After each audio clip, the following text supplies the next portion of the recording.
Hello guys, this is your friend from ninjavibeZ and we are back with a new fanfic, which is What If Naruto Was a Greek Demigod Feared by Gods and Shinobi.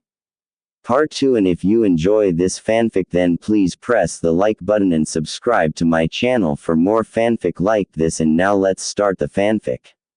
Tsunami, daughter of Suna, mother of Inari and widow of Kaisa, was a level-headed woman. She had seen and done a lot in her short life, but motherhood was what she was the most proud of. Tsunami had long blue-colored hair. She was wearing a short-sleeved pink shirt with the end of the sleeves and the collar being red in color. You could also excuse her for freaking out a little when she went to greet her father, who was back with hired shinobis from Konoha, when she saw the lion-sized golden three-tailed fox carrying an unconscious man on its back. It was only the multiples reassurances from her father and the other conscious ninjas that it was a technique that Naruto could employ, and that she was not a UK supernatural animals most commonly labeled in English as demons that prevented her to scream murder and try to kill it somehow. Once calmed, she permitted entrance.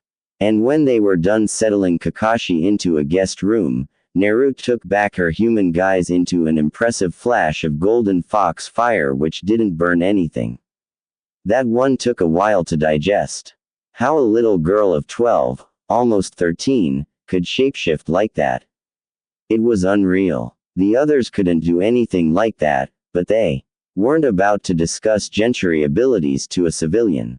Kat proceeded to give orders to the genins before she went back out to scout the island. Nar volunteered to go back outside to create a safety net around the house with Fu and Jutsu and was promptly told to do so. Sakura started to make small talk with Tsunami to try and gather more intel about the local situation in the woman's point of view and help her into the kitchen. They still had enough deer meat sealed away to make a few meals, so it would help ease the burden. Sasaki was forever banned from any kitchen. He couldn't cook to save his life if it was more complex than roasted meat, survival rations, dry food, or fast food. Kusha even tried to have him follow her movements while cooking with his sharing. The result was still inedible. So he went to the room they had stashed their sensei to see if he could do something more to help. It wasn't a good idea generally to use weapons around civilians. Even if it was just to sharpen the blade, they tended to freak out or be very nervous. Yes, he loved his weapons. He was a son of Ares after all. He would also have to up his training. He didn't want to be left behind by his foster sister. He knew in his head that she was housing half of the nine-tailed demon fox Kurama from birth, thus boosting even more her life force and Uzumaki attributes. The Uchiha clan were on the other side of the spectrum. They had good bodies, yes, but were more attenuated to mental energy than the physical. After all, in the legends, the first son of the sage had inherited the sage's mind and his eyes. The second son had inherited the sage's body and his large stores of chakra. The Uchiha were descendants of Indrasuke and the Senju descendants of Asura Osatsuki. With the Uzumaki clan being closely related to the Senju clan, Naruto was the literal definition of a powerhouse. He could understand Naruto's vitality. He could see he was getting better, but it was kind of hard for him to see her progress by leaps and bounds while his pace was slower. It was a balm to his pride to see her struggle with the more theory-based subjects.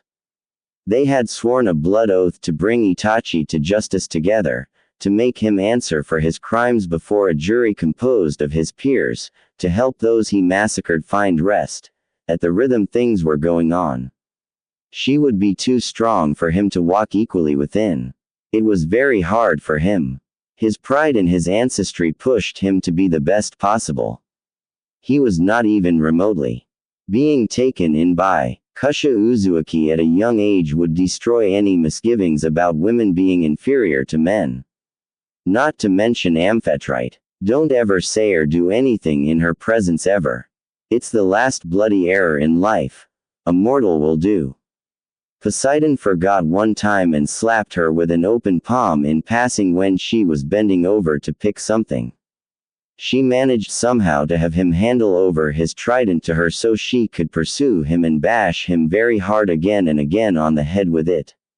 Afterward, he was made to sleep on the couch for 3 days. Has he not being a god, Poseidon wouldn't have survived his wife's fury. If there is one thing that the big three have in common, it is the fact that they hated the couch. Many times they had been forced to revisit the cushion domain they hated so much for reasons that they couldn't begin to understand. Being punished for siring a half-blood behind their wives' backs was one thing. They did something wrong and they were able to own up to it. For the rest, not so much. Getting out of his musings, he could see that his sensei was at least resting easier now by the smooth rising and falling of his chest. He suddenly sensed a powerful instantaneous flash of chakra. It told him that Naruto was successful in setting a safe zone around the house. It wasn't a barrier per se, more like a warning system. If somebody came around, they wouldn't be blindsided and/or sitting ducks. Sasaki was somewhat amused to see Nar climb in through the window and then come to sit next to him. There was a comfortable silence between them. After all, growing up together had some perks.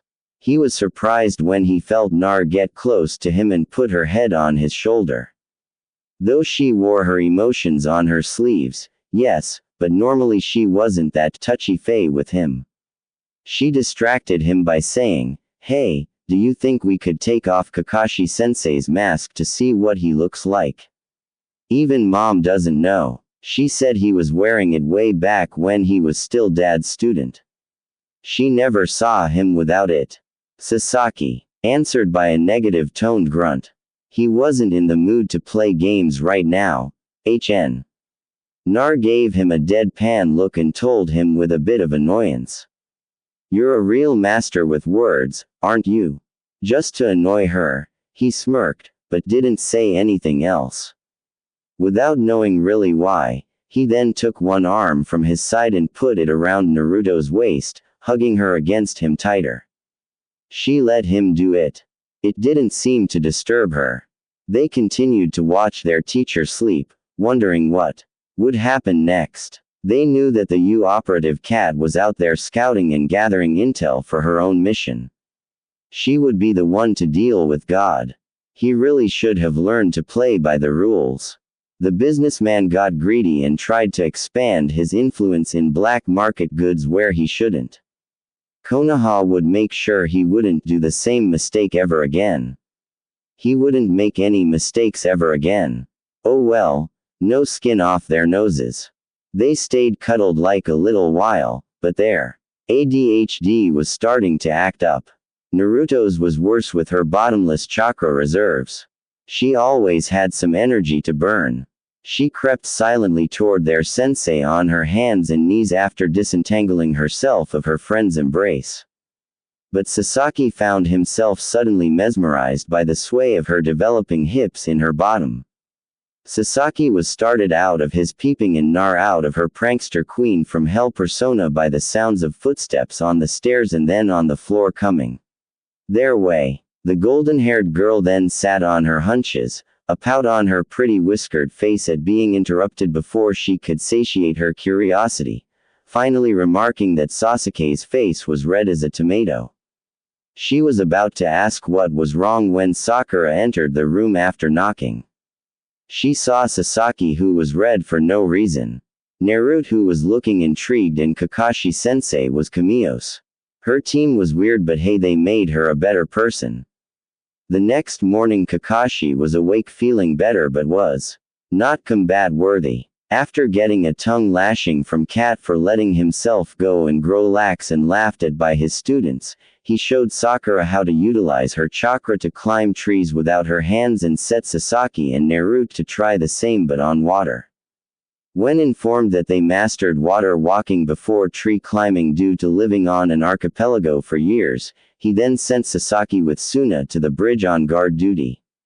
And after letting Nar give tips to Sakura on how to improve on the exercise, he sent her, along with Tsunami, to the market.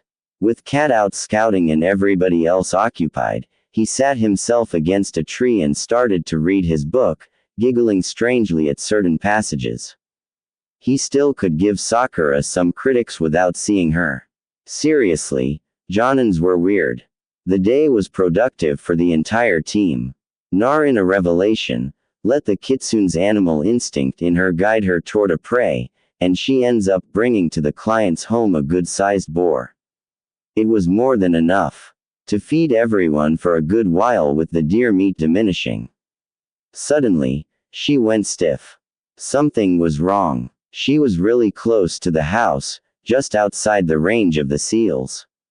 A soft but menacing animal growl got out of her throat, and she started to sniff the air intensely. She knew that smell, but what was she doing here? From the woods, like an apparition. Then came out the Roman wolf goddess Lupa herself. Lupa was a giant she-wolf with chocolate red fur and misty silver eyes. She was 7 feet tall and was very imposing. When she was younger, Nar wasn't scared of her. In fact, she even played with her, mistaken her for a dog. The goddess didn't take offense, as she was a little child. Misty silver and feral blue eyes met, and neither of them was backing down. When Lupa tried to intimidate the girl by snarling and showing her fangs, Naruto, more connected to Kurama than both of them knew, showed more animalistic traits. Her whiskers birthmarks grew darker, her fangs more prominent, and both her pupils became a slit, but stayed blue. And then she answered the snarl with a bigger one from her throat. She was about to let herself fall to all four and shapeshift when the she-wolf stopped and said with a commanding voice, "That's enough showing up, Kit. You were centuries too young to beat me at that game."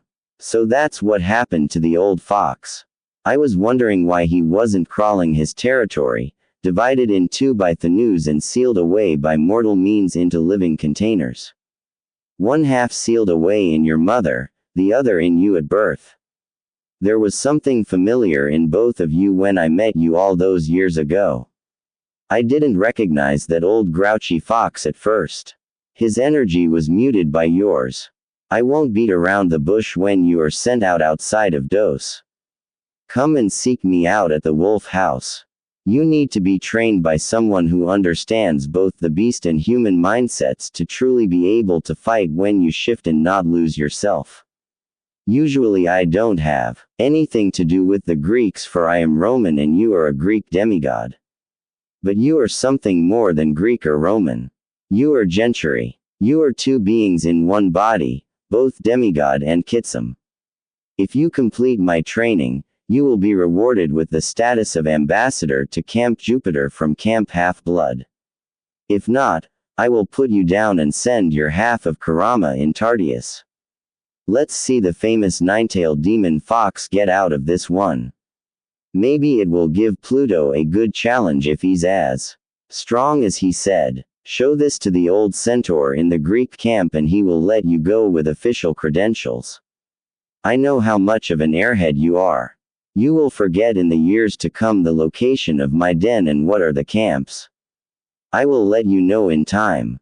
Goodbye, Kit. Before Lupa returned to the woods the way she came, she materialized a gold coin with a howling wolf on one side and the symbol of the Roman legion on the other side. Not knowing how a Roman deity still managed to slip in, but promising to really have a serious talk with her grandfather about the security of the continent, she took the coin and put it in her supply pouch. For the rest, well, who know where the gods got their intel from. The rest of the mission went smoothly. Inari was still a defaced, saying they will all get killed, that god was too powerful to be defeated. But nobody was really giving him attention when he was in that mood. When he was more pleasant, the rest were more courteous with him. With Naruto's shadow clones, the bridge was progressing very fast. Gato had been permanently dealt with the 4th day after their arrival. Cat had put him into a genjutsu to make him divide his fortune in multiple shares. The two biggest shares went to Nami and the Konoha coffers. She even had the foresight to pay Zabuza and his accomplice, and also told them of the fact that Yagura the Yandami Mizukage was dead and that Murumi was now the 5th Mizukage, and that all bounties on Kiri shinobis who deserted that was put in place in the reign of the previous Kage were removed and a pardon could be given within reason. Needless to say, Zabuza was floored that the rebellion had been successful and that he didn't knew about it. But paid for his services, and with the dead, he didn't have anything to do anymore in Nami. Too bad Haku and Nar had somehow bonded as friends. They did promise to write each other, though. That Uzumaki girl could bond with anybody given time. So Kakashi had all the time in the world to get better and get railed upon for being out of shape. Of course, it was Cat who was doing the railing. If it were his cute little students, he would have them doing training drills and jumping jacks from dawn to dusk. With the money flowing back into the coffers of the city and the country, and with the thugs either encouraged to go elsewhere or permanently disposed of, peace and serenity came back little by little. A few weeks later, the bridge relying Nami Nokuni and Nokuni was completed and thus the mission accomplished. The Konohasha shinobis were due back home, and after an emotional farewell, they were off. Of course, it would be years before Naruto learned that a bridge was named in her honor. Without a civilian to guard, the team could do the return trip at higher speed and go through the trees. Now that Sakura was able to use the tree walking exercise, she had a natural control of her chakra reserves, a good sign for shinobi specialized into genjutsu and formed Metasix nins. They were in view of the village's gates at twilight, a solid day of travel. Kakashi was able to continue due to his years of training. Sakura was fading fast. She had the less amount of chakra in the team. Sasaki was faring better, but he was tired also.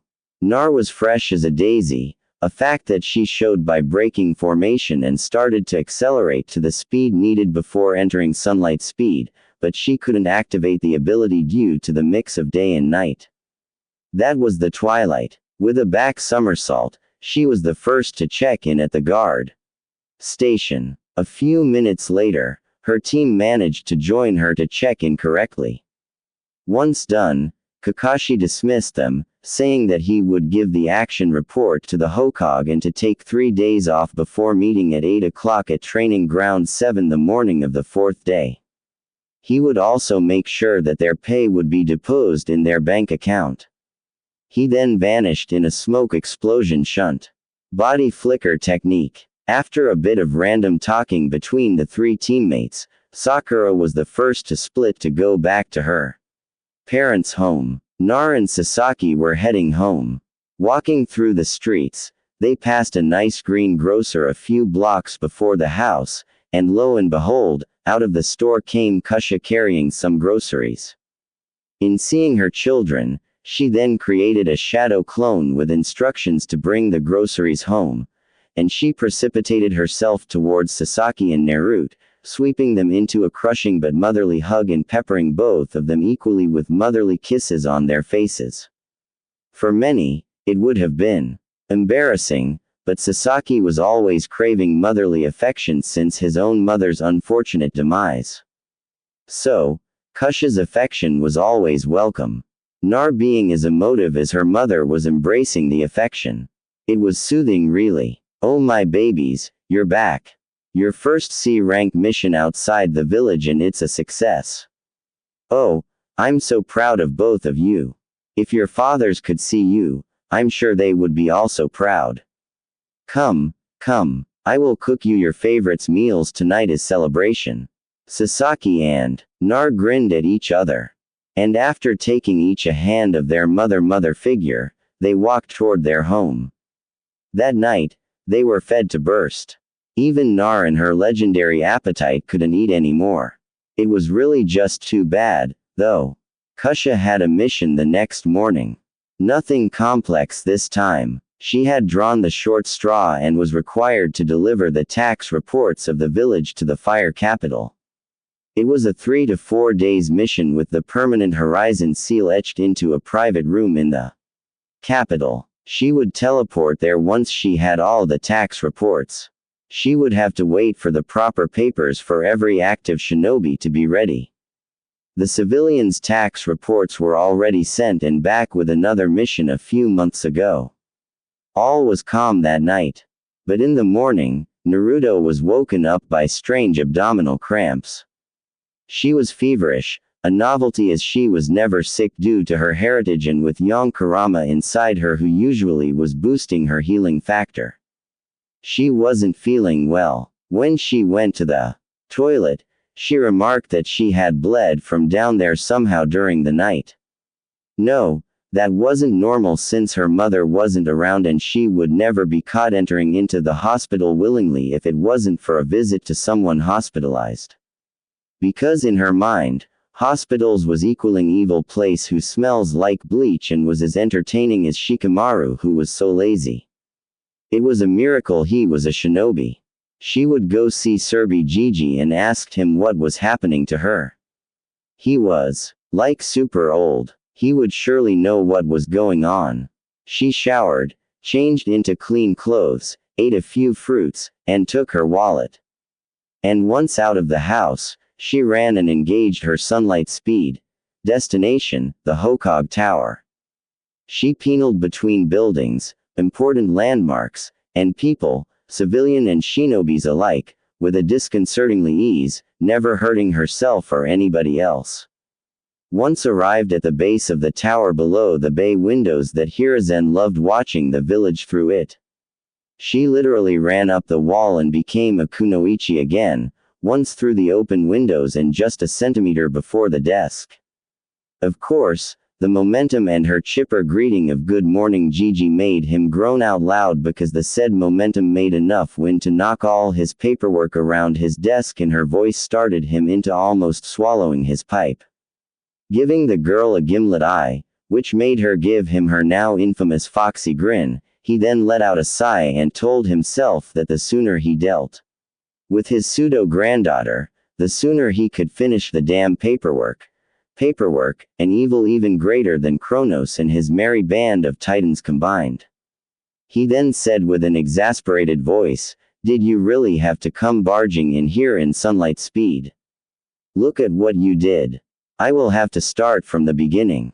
Ah, no matter what can I do for you now?" Nar started to fidget in an uncomfortable manner before she grimaced and put a hand near her stomach. At first, she had problems with her seal. He wasn't a seal master, but he knew enough to patch the problem and give time for either Kasha or Jiraiya to come back and fix it correctly.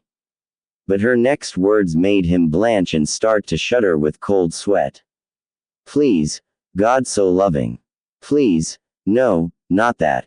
Anything but that. Gigi, when I woke up this morning, I wasn't feeling well. I'm all feverish and it never happened before. I don't feel well. I feel weird and I have strange cramps. Also, I found out I somehow bled from down there and it's not healing." Kurama doesn't answer when I ask him what's wrong. I could swear he's afraid or something. I never thought that the grouchy old fox would be scared of something. Can you help me, please? Quote, Hiruzen Sarutobi was a very brave man. Not much scared him. He was a veteran of 2 shinobi world wars. He had survived and seen many horrors in his lifetime. He became a father and later in life a grandfather. He firmly believes into the will of fire. He was called the professor on the battlefield. And also the god of shinobi. But explaining to a 12-years-old girl what was happening to her body through her first period and explaining where babies come from was something beyond terrifying. He then remembered the wise words of his teachers. Never ever piss off an Uzumaki woman on her period. It's a death sentence in the waiting, clear and simple. Even Jiraiya, who was so much into the sadomasochism and super pervert lifestyle, would not risk that kind of fury. He was perverted, not suicidal. debating on how he could get out of that situation, for he couldn't well ditch the girl. It was important to explain those things to her, but anybody but him. That's when the gods or the fates granted his prayers. Bless them. Somebody who could answer Naruto's questions about her blossoming body. Anko Midarashi, Tokubetsu Jonin, Special Jan. Elite specialists entered his office for a reason or another. Anko has light brown pupilless eyes and black hair which has a blue tint to it which is styled in a short spiky fan ponytail. She is commonly seen wearing a tan overcoat with a purple inseam which has a pocket on both sides and complete with a fitted mesh bodysuit that stretches from her neck down to her thighs. She wears a dark orange mini skirt, as well as a forehead protector, a small pendant that looks like a snake fang on a thick cord rather than a chain to prevent it from being easily torn off in combat, a wristwatch, and pale gray chenourds. She also wears a dark blue belt around her waist that connects to her skirt that has an appendage-like sash. His then bamboozled them. I understand, Nar. I know what's happening. But it is not the place of a man to explain the changes into a young woman's body. It is usually the duty of the mother to explain things like that. But as she's on a mission right now, we now have a perfect substitute. Anko, never mind about a mission request or whatever. I have something for you to do. You see, young Naruto here is becoming a woman and needs to learn all about it. Since Kusha is out of the village, you are then tasked to explain to her all the changes from a girl to a woman. Now, both of you out of my office, I have paperwork to do. Now Shu, he even used his deceptively great strength for his advancing age to put both ladies outside of his office, close the door, and activate the fortress seals to not be disturbed. He would take the evil of paperwork before explaining to a young girl about her periods and how babies were made. He already had to do that talk with his sons when they came to a certain age. He wasn't about to try his hand at Shutter's girl talk. No sir. Both ladies were stunned. Who knew that something was scaring the old man? Anko even let out a bellow of laughter. Nar was confused. Gigi didn't want to give the answers she was looking for. And then he dumps her for the crazy snake lady. She had made the mistake once to steal her dango Japanese dumpling and sweet made from rice flour. She made her regrets it by chasing her around the village and sicking on her a summoned venomous snake. That was not a fun 3 hours. Once Anko was calmed down, she then said, "All right, Gaki brat. You're becoming a woman, huh? Come on. I will explain to you all you need to know. Oh, get over it. You managed to avoid the snake and you didn't steal my dango anymore. I have no reason to chase you down. It's not like I could catch you with your sunlight speed." She then put her arm around Naruto's shoulder and leaf-shined both of them towards a private booth in her favorite dango restaurant. That was important information and she also had a plan to stick it to the old man. Hai would later curse himself to ask Anko of all people to give the talks to Nar. She would take to flaunt her body in a similar way. Somewhere he was sure that the fates and the gods were laughing about him. Why him? The fallout of Naruto learning what every young woman needs to learn at puberty from Anko Midarashi was felt by almost everybody into the village. When Kusha returned from her mission and learned what happened and who authorized such a travesty, she took her trusty saucepan. Her mother had one similar in celestial bronze for when her father really messed things up and went to see the Hokage with her red hair floating in the air into 9 tails. The red-hot habanero was furious. Every shinobi from her generation and those after her took refuge somewhere else when they saw her in that state. The civilians condemned themselves in their homes. Not even GDA was willing to declare something about youth when he passed Kasha in one of his laps around the village. In fact, he was the one who took his students under his arms and the kunoichi of the team Tenten on his shoulders before seeking refuge into the civilian shelters into the Hokage monument. Hai tried to deny the inevitable. He had failed. Oh, by the gods did he fail. Kusha tore through every defense he made with the energy granted by the righteous feminine fury combined with motherly rage. He was screwed. He was totally screwed. He tired to ultimately save his rightful punishment by activating all the protection seals inside his office and hide under his desk. He could have tried to run, but like many men before him and many that will be after him, when confronted to an angry woman, he lost all his marbles and courage. Kusha was a seal master. It was in her blood. She had a hand in the legend her husband became before his demise by sharing with him some Uzumaki seals he adapted and helped him make the technique that made him so feared in the Third Shinobi War. The seals protecting the Hokage office and her prey managed to hold her for 1 minute and 30 seconds. She stepped inside the lavish office, her hair blowing and her eyes red with the assistance of the Kyobi's chakra.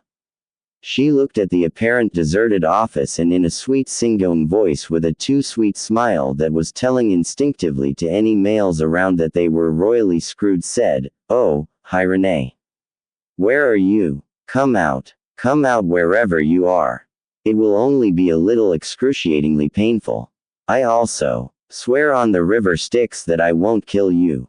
It will be only worse if you make me hunt you down. Come take your lumps like a man. Of all the kunoichi of the village you had a choice to turn towards. You had to let Anko Midarashi teach my daughter what was needed. Now she took to dressing like a seduction specialist. My daughter and her virtue are not some playthings for disgusting fat nobles to enjoy. Now you will. Hey." The last word was in a grave and growling voice. She was using her Baju's chakra. Not good. Of course. Her oath was followed by the booming of the clear sky outside when it took effect. But Hizen Sarutobi Third Hokage was petrified by fear. That woman was the devil. He was considering burning down the building to escape when 2 chakra chains took his desk and threw it against the opposite wall. Kusha advanced toward the whimpering old man, her trusty saucepan held in one hand, hitting the palm of her free hand with the other end. 4 silver chains shot out of her back, each binding a leg or an arm of the Hokage, lifting him into the air in spread eagle fashion with a sadistic smirk showing fangs. She then started to give a beating that Hiruzen Sarutobi will never forget until his dying day. Kusha first started by tenderizing his stomach with boxer-like punches. Then she started hitting him upside the head with her saucepan. It hurt, by the gods did it hurt. Why is it hurting so much? Why couldn't he access his chakra and fight back? Needless to say, Kusha had sealed the Hoge's chakra away with a seal put on him with the first punch into his stomach. The beating continued for a good long while, but was stopped when the red-hot habanero could feel all her negatives emotions been purged. It was very relaxing really. Seeing the mess the old man was now, she decided to do him a service. She signaled the Anbu guards who were petrified in fear and gave the order to take Sarobi to the hospital, orders they executed as quickly as possible. It was more flesh wounds, blunt trauma, and wounded pride than anything really serious, but she had made her point across. As a result of her talk with Anko, Naruto had taken to wear a burnt orange tank top with a somewhat teasing neckline in which with a light chain mesh mail between the cloth covering her shoulders also falling to her stomach and the bandages used to support her blooming. A wrappable burnt orange and black semi-long skirt exposing her toned right tight falling up to her knees with black spandex shorts under it to not expose her underwear. She had a supply pouch to her waist and a kunai pouch on her left tight. She had also taken to wear black fingerless gloves like her sensei with metal plates on the knuckles. She was still wearing her trusty sandals which were functional and the best there is for almost all types of terrains. Her hero was varying day after day. Sometimes her long blonde hair was left loose. Others times it was in her usual long pigtails. One time it was in a French play. Needless to say, Her new attire caused many funny reactions on the male gender, a bit younger and a bit older than her. After another long string of D-rank missions and with some C rank on the occasion, Kakashi was proud of his team progress. Sakura was becoming a better field medic with a few tips here and here from Tsunade when she was in town. Kakashi had bought some of her gambling debts in exchange for the beginning stages of her super strength technique and beginner to intermediate field medic training. She was also the best at critical thinking and when it was necessary to think about all the possible scenarios. With her chakra control fine-tuned, she was the most patient of the three. It also helped to not have dyslexia and ADHD. Nar was still geared towards speed, but her chakra reserves and the cage bunch technique with a few wind jutsu. Not to forget her skill with her hybrid weapon was making her a close range to mid-long range specialist in the team's powerhouse. And since she was also the prank queen from hell, she was a trapmaster. At almost 13 years old, she had already 5 times more chakra than her teacher. Sasaki was usually the team leader, but was willing to cede command when the situation calls for it. He was a close-range fighter in taijutsu, hand-to-hand combat, and with his chudo, also the better fighter of the three. His sharing and his interceptor fist style was something to look for. Since he was a son of Ares, he was also the team weapons specialist. They had all their forces and weaknesses, but together they were a force to reckon with. Since Kakashi Haki was a man who promoted teamwork to the highest level, each of his genin was able to cover for the weaknesses of the others. He had literally pounded into them at the beginning a maxim. Those who break the rules are scum, but those who abandon their comrades are even worse than scum. Quote, they were now expected to live and if necessary, die for that maxim. Konoha was all about teamwork. Nobody left a comrade behind. Team 7's routine was shattered one morning when Kakashi made them sit down and explained he planned to recommend them for the Chunin exams. Having been forced to read books on the inner working of the village's punishment given to her by her mother when she was particularly troublesome, Naruto knew what it was about. Sasaki knew also because he was more bookish than her. Not that he was really a bookworm, but sometime you had to knuckle down to learn something. Though it was really funny to see Naro have a meltdown when she was forced indoors to study. Though the explanations were given more for Sakura's sake, he also gave them with the purpose of refreshing the memory of the two others. The Chunin selection exams are an opportunity for genin to be promoted to Chunin. Villages originally held their own individual exams. Following the Third Shinobi World War, exams that are open to all villages started being held biannually with villages taking turns for hosting responsibilities. These shared exams improve relations between the villages, present a pancoming ninja to clients, and create an opportunity for gambling. This time, it's Kona's turn to host them, and I would like that you took your time to think about it. I have with me the paperwork necessary to register. I am not making it in order. Participation is totally voluntary. You have 1 week to the day to fill it and to bring it with you in the Academy's classroom number 301. If you accept to enter, be there for 9 o'clock, not 1 minute late or you won't make the cut. Until then, see ya. Quote, Kakashi distributed the form to each of his students before departing as usual in a smoke shenin. All three were surprised to be included in the exams. They hadn't been shobis for very long, about only 8 months.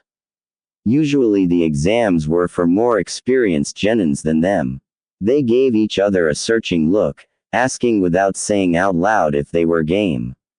If nothing else, it would be another experience under their belt. They each nodded their head decidedly. They would take that challenge and see it to the end. This is why they decided to separate and to try and locate people willing to part with information about the exams. They would reconvene at sunset to Aikyaku Ramen. Sakura was the first to go. She could use her "I'm a good girl" vibe to make people talk. Nar was feeling flirtatious, and with a little foxy smirk, she put a smooch on Sasake's cheek, enjoying his startled and the redder than a tomato face. With an amused laugh and a teasing smile, she went sunlight speed and left him in the dust. That girl would be the death of him. Since Naruto had the talk given to her by Anko, Kusha was very determined to find a good male role model who could explain what was happening with his body and answer his questions. Because as was custom to mothers or women to give the young girls such information, it was the same for the male persuasion to educate properly on this subject. The young men, she had to nix many shinobis on her mental list for cause of having a way too weird way or quirk to cope with the ninja life. In the end, she took him back to Uzu for a day. And it was the Earth Shaker, the Stormbringer, and the father of horses, Poseidon himself, who took things in hand. Now Sasaki was even more aware of how desirable his foster sister teammate was becoming. He also knew that she was becoming to show interest toward him, but not what to do with that interest. Sakura was also becoming a woman slowly but surely, but she wasn't her type. She would probably stay in the like a sister category. Shaking himself of those distracting thoughts, he took his leave of the training grounds to go look for information and to try and get rid of his physical reaction to Naruto's kissing new outfit. What they found was that first should be a psychological test, normally followed by a survival experience of some kind. Then those who passed survived the second test would have their numbers tinned again if necessary. The final stage would be a tournament style open to the public where you would fight a random opponent.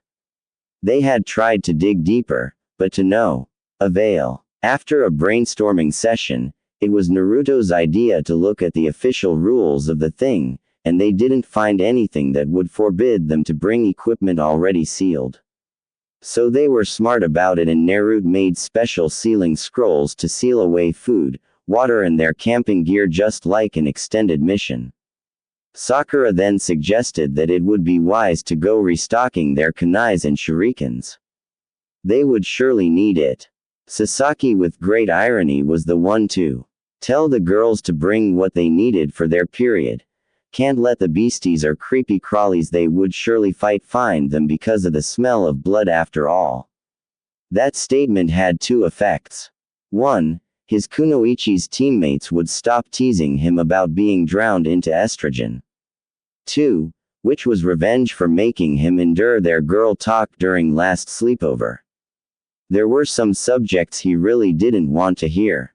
Payback was _, Now, who's redder than a tomato? Not him. Now after getting in the academy and not fooled by the shoddy genjutsu on the wrong classroom, getting his butt kicked by Rock Lee, learning of the complete team-only rule from Kakashi just before entering the real classroom, then passed the first test.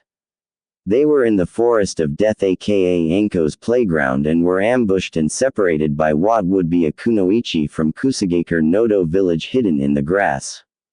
But she was way too strong to be a genin. Sakura was still shaken from the killing intent emitted by this person, and Naruto was nowhere to be found. He did try to fight her off, but she was simply in another league. Even combining his taijutsu and his chikuro did not make any difference. He tried to bait her off their case in offering her their earth scroll. No luck. That's when Nar made her triumphant return. Given her savage appearance, she had some of her part of Kobe's chakra going in her system. He was expecting a grand speech or a tongue lashing from her after his act of cowardice. Nar had an aversion of cowardice. She believed strongly in facing new fears and enemies head-on, but she was totally focused on the threat before them. Just by seeing her, Sasaki knew she had a plan, and by the feeling of the wind meaning from her still form. The look she gave him in the sunlight piercing the shadows of the trees and coalescing around her form. She was going to use both her wind affinity and her demigod's powers. if she was not gifted with an Uzumaki constitution which was added on her constitution of a daughter of Apollo, such an act would wipe all her energy. But being who she was, Nar was always aware of her health and energy level. Knowing to get out of dodge when the wind started to blow to tornado levels, Sasaki took a big chakra-enhanced leap backward toward his other teammate, took her in a fireman carry and escaped just in time the collateral damage zone. Wanting to be there for his foster sister just in case, he made the mistake to not put as much distance between him and their enemy. Nar knew that something was fishy, that Kunoichi was absolutely not normal. She was registering all wrong in her senses. It was like she was two different persons in one. Deciding to finish this quickly and going to her goal to getting the hell away from here. Seeing that the enemy was in the mood to play with her food, she took advantage of that. She suddenly put a massive chunk of her chakra reserves into her wind affinity without refining it, which made tornado-level wind rise all around. And getting the leaves hiding the sunlight out of the way. She took all the sunlight she could in her body as quickly as possible. Then with a burst of light, she was gone. The false grass Kunoichi could only gape at the power behind that wind and try to anchor her feet by sticking with chakra on the tree branch and no time for anything else before she was being hit with a super speed enhanced punch in the diaphragm, making her fold on herself and lose all the air in her lungs. Nar didn't stop there, though. She knew if she gave her opponent an inch, they were toast. She then brought to life a multitude of adamantine sealing chains from all over her body, restraining her opponent by wrapping her up in a cocoon from head to toes against the thick trunk of the tree. In another short burst of sunlight speed, similar in a way to the horizon of her father, Naruto then slapped the palm of her hand between her opponents, going for a distracting hit and willed to life her strongest restraining seal. It could hold a cage-level shinobi for a few hours if they were not expecting it. She had made the test on Serbi Gigi a few days ago and left his face full of funny drawing with her trusty magic marker. He got her back for the prank after he freed himself, of course, but it was not important right now. If the timing was right, she had her ace in the hole against superior opponents. Cutting her chains from her body, but letting them around the enemy, but not taking the risk to try to finish her off. And give her time to get out of the trap. She then let the wind regain its normal pace, turned tail, and was just about to grab her teammates when the Kunoichi from grass did something that was anatomically impossible. Her neck extended to insane proportions, and just before Naruto grabbed her teammates, the freak grew snake fangs and sank them at the junction of the right shoulder and the neck of Sasaki. She then retracted before she could be decapitated. 3 Magatamas-like symbol in a circle appeared where he was bitten and Team 7 was now gone in a burst of light bouncing at speeds impossible to follow among the trees soon too far to be seen. Orochimaru, for it was effectively the hubby Sennin snake sage in disguise, was of two minds about what just happened. First of all, he was a bit rattled to see Kosa and Minato's girl with such skills at such a young age. His spies never reported anything close to what she did. They would need to be disciplined for their lacking. Oh, he wouldn't kill them. No, no, death was so permanent. They were still useful. They only needed the right incentive to take more heart to the job. Second of all, perhaps he could also collect young Naruto when he would collect young Sasuke. A female Uzumaki with such a powerful wind affinity and the instinctive knowledge of Fujutsu would be useful somehow. He could feel the powerful one restraining his body in place, not to forget the adamantine sealing chains and that speed. Was it a derivation of Minato's horizon? Too bad she was already the Kalobi host, or he would have chosen her over Sasaki. But he was not mad enough to risk his soul in a game of tug-of-war with Aiju. Third of all, was she worth the pain of dealing with his former associates in Akatsuki? He could always unseal the fox in controlled circumstances and boost medically her immune system to make her survive and then send the Beiju their way to deal with. Oh well, he must really be going. People to see and punish, things to do. After all, Konoha won't destroy itself. He could always come back to little Naruto's case another time. She had merited the right to survive another day with her splendid performance. He already accomplished his main goal anyway. Now to get rid of the seal paralyzing him and the chains binding him against the tree. That was the goal. But how? He was good with Fu and Jutsu. Not Jirei Uzumaki level good. But he was not without resources. That was not a domain he had much chance to fiddle with. Only recently did he had a breakthrough. What was the trick to dispel the chains again? Damn it. Now he was stuck here until both the chains and the seal restraining him ran out of chakra. And the girl was a walking chakra battery even without taking her tenant in consideration. Finally, something happened. It seemed that Nar had put the seal on the body he was hijacking. She sealed the grass kunoichi, not Orochimaru, who was in hiding inside. Stopping using the reserves of his meat suit that he was subtly improving with his own, he went direct to the source. And now able to flush the Uzumaki girl's chakra. He was free of the seal in 10 minutes. Now he just had to get rid of those god's damn chains. Letting out an annoyed sigh, he was on a deadline here. She couldn't have used something else. Orochimaru had many defaults and even qualities. He wasn't a good person, but you could usually always count on him to be in place at the time he said he would. He took upon himself to disgorge his Kusanagi sword and then began hacking on the chains with the blade. Still in his mouth. He really hated those chains.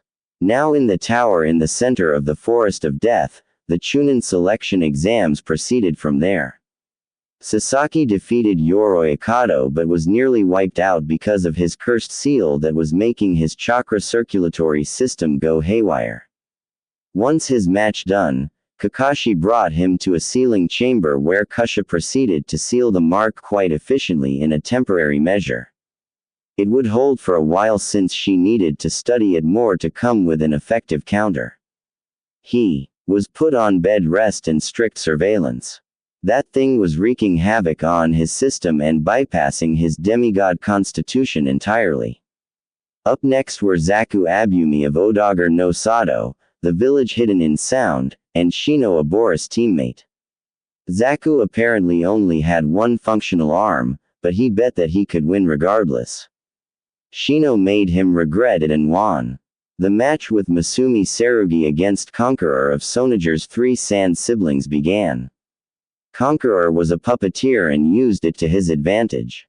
It was his win. The 4th match, Sakura vs Ino of Konohagakar's Team 10, was particularly meaningful as the two were rivals. It was a long fight, but an entertaining one since both were now good kunoichi. They showed good promise, but they still needed more training. It ended up as a tie as both managed to knock out the other at the same time. The 5th match was Tenten of Konohaga's Team Guy against Tamari of Sonager's Sand siblings.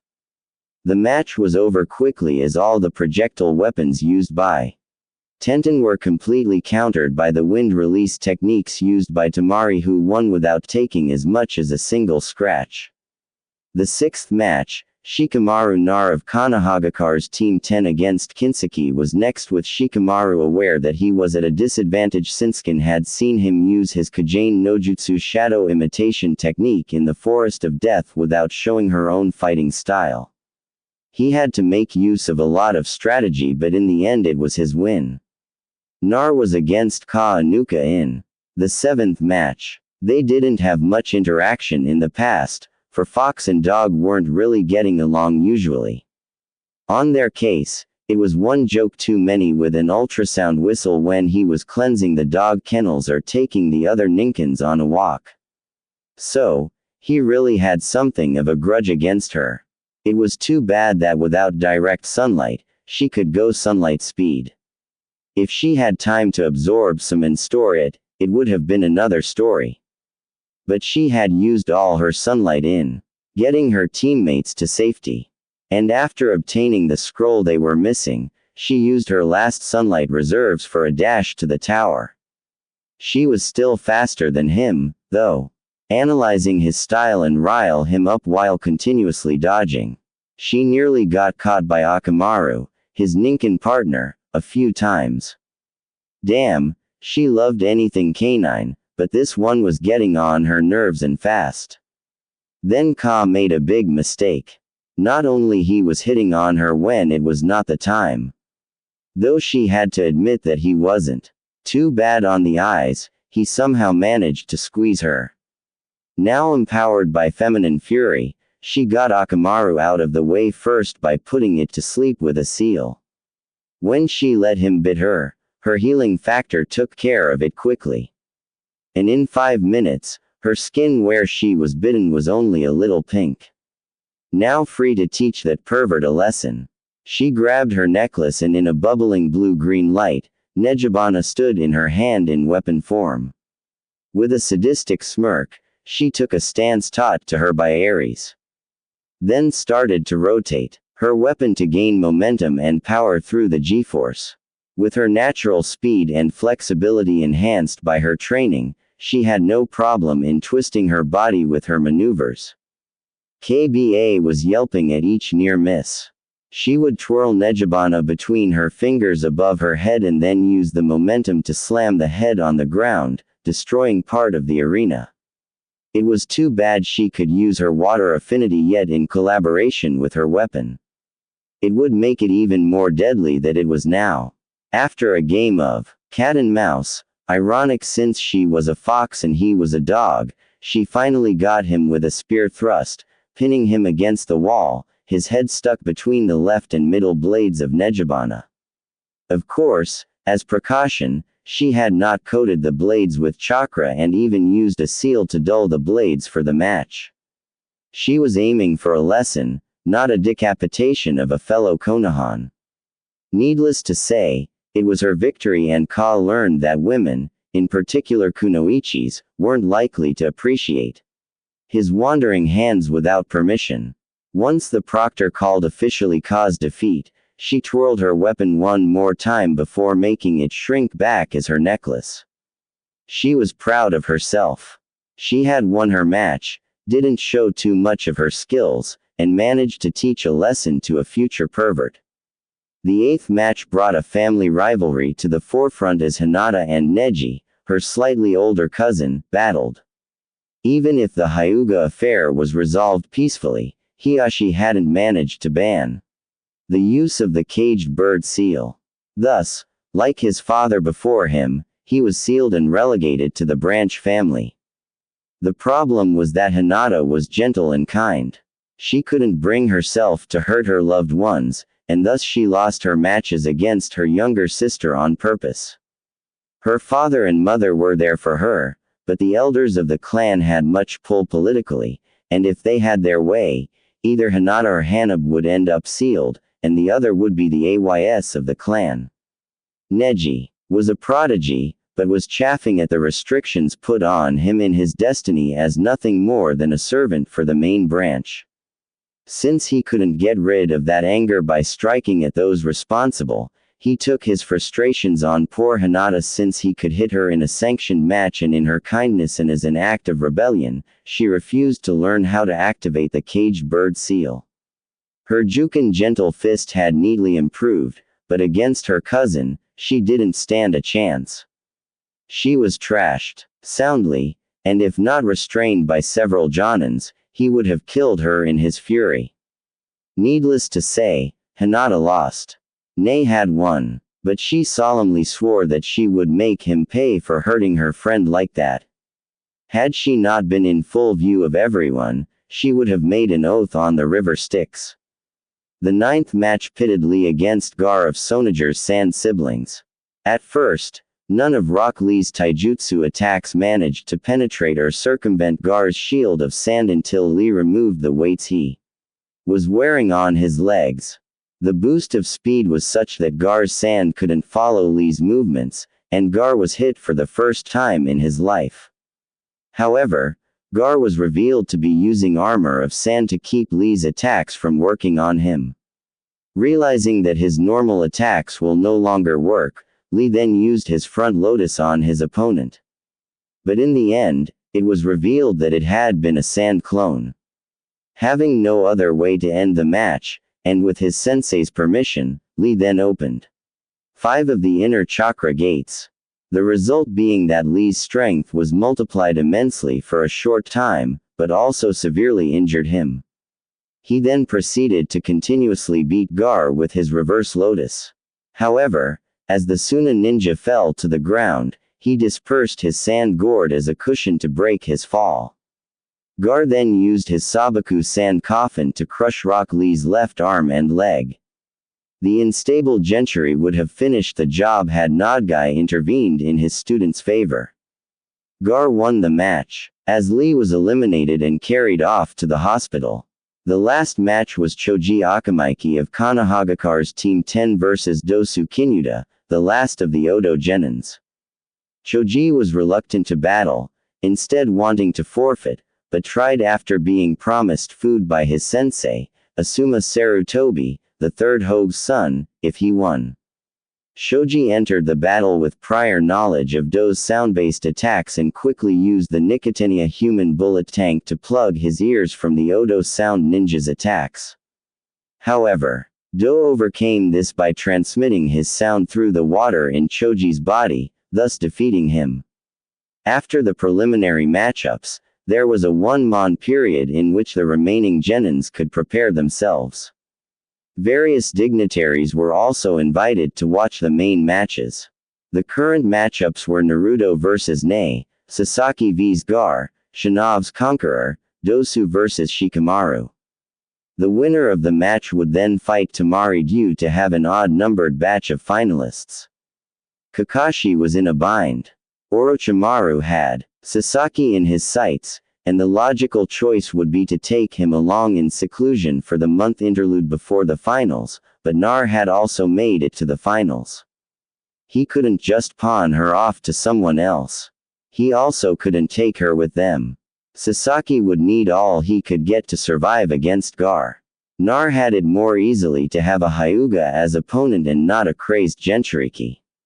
After talking about it with Kasha and Jiraiya, they decided to allow the Gamma Sinan Toad Sage to teach her during the month. They had no fear against Naruto's virtue with him.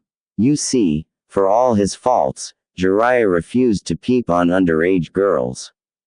Nothing below 20 years old would get his attention. Thus, when she was bathing, it was safe and peeper-free. Jiraiya would usually help others to peep when a hot spot would entice many perverts. But with Nar there without clothing, he was like a father defending his little girl's honor. He was even making threats to boys who were ballsy enough to flirt with her. It was totally surreal. Jiraiya, for all his faults, really knew how to train other shinobis. He was able to pick apart her fighting style and her abilities and give a fair critic on them. Having found out about the gods on his own, he could also find new ways for her to use her demigod's abilities. He was still skeptic about the denizens of a higher plane of existence being really gods and not powerful immortals. But having seen the divine tourists roaming Uzu Noi and mingling peacefully with the civilians, he had to accept that it was the truth. He was also skeptic at first when she informed him that it was physically impossible to use Kurama's chakra and abilities he granted her alongside of most of her demigod's powers. She was still a crack shot with a bow with a one-tail cloak or in sunlight speed. Same thing with her voice and musical talent.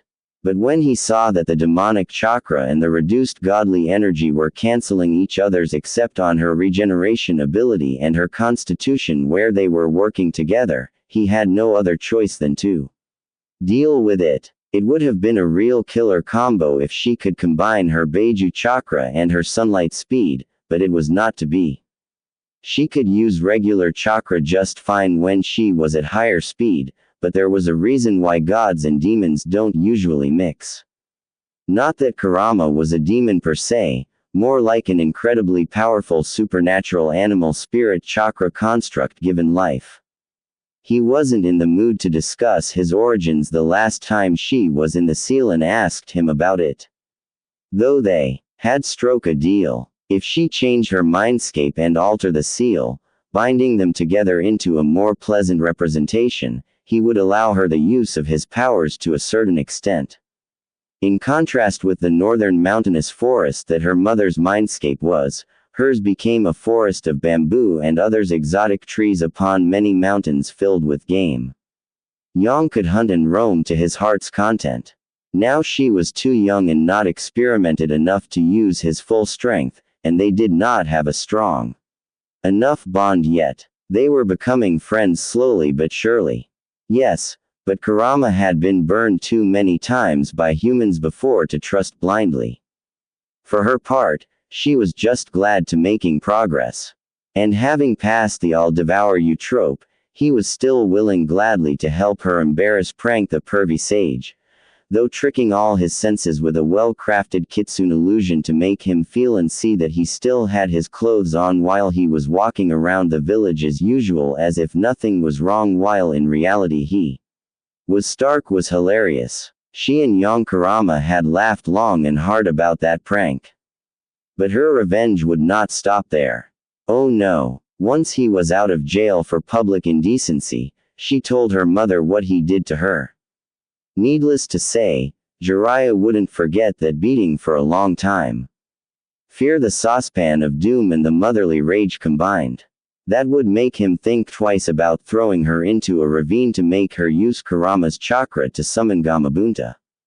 Yes, she had signed the Toad contract. Like her father when he was mortal and godfather before her. Oh, she had succeeded in her summoning, but the boss Toad was a big grouch and she had to promise on her honor as an Uzumaki kunoichi that she would have sake ready for him the next time she summoned him. He also mentioned that next time she should summon a lesser Toad, maybe one of his sons, Gamakichi or Gamatsu, to pass along the request for his summoning. He would graciously absolve her of her faux pas this time since she was a new summoner and it was a situation of life or death. But next time he would not be as merciful. He was the leader of the Toad tribe of Mount Myoboku and had responsibilities to attend to. He was not a youngling who had nothing better to do than play with humans all day long. After taking a day off to recover from Kush's displeasure on his person, now they were devising a few solutions to make her able to combat the Jukin. They were on to something that would become her nom de. Naruto Maki was going to learn the art of partial metamorphosis. With Kurama's helpful advice when he was laughing at her, she quickly learned what not to do. By reversing the process, she finally made progress. She was still a long way from a total transformation into a full bipedal kitsune. Though in fact, Kurama flat out told her that it would be impossible for her to access that transformation without opening the seal on her stomach first and fighting him for the right to use his powers as if they were hers. Only when she would be able to defeat him in combat to the death would his true powers be readily accessible to her. It was years away anyway as she was not even remotely close to be ready to fight her tenant for dominance. So better not dwell on it right now. So they worked on manifesting physical tails and adding chakra in them to sharpen the fur tips into deadly spears.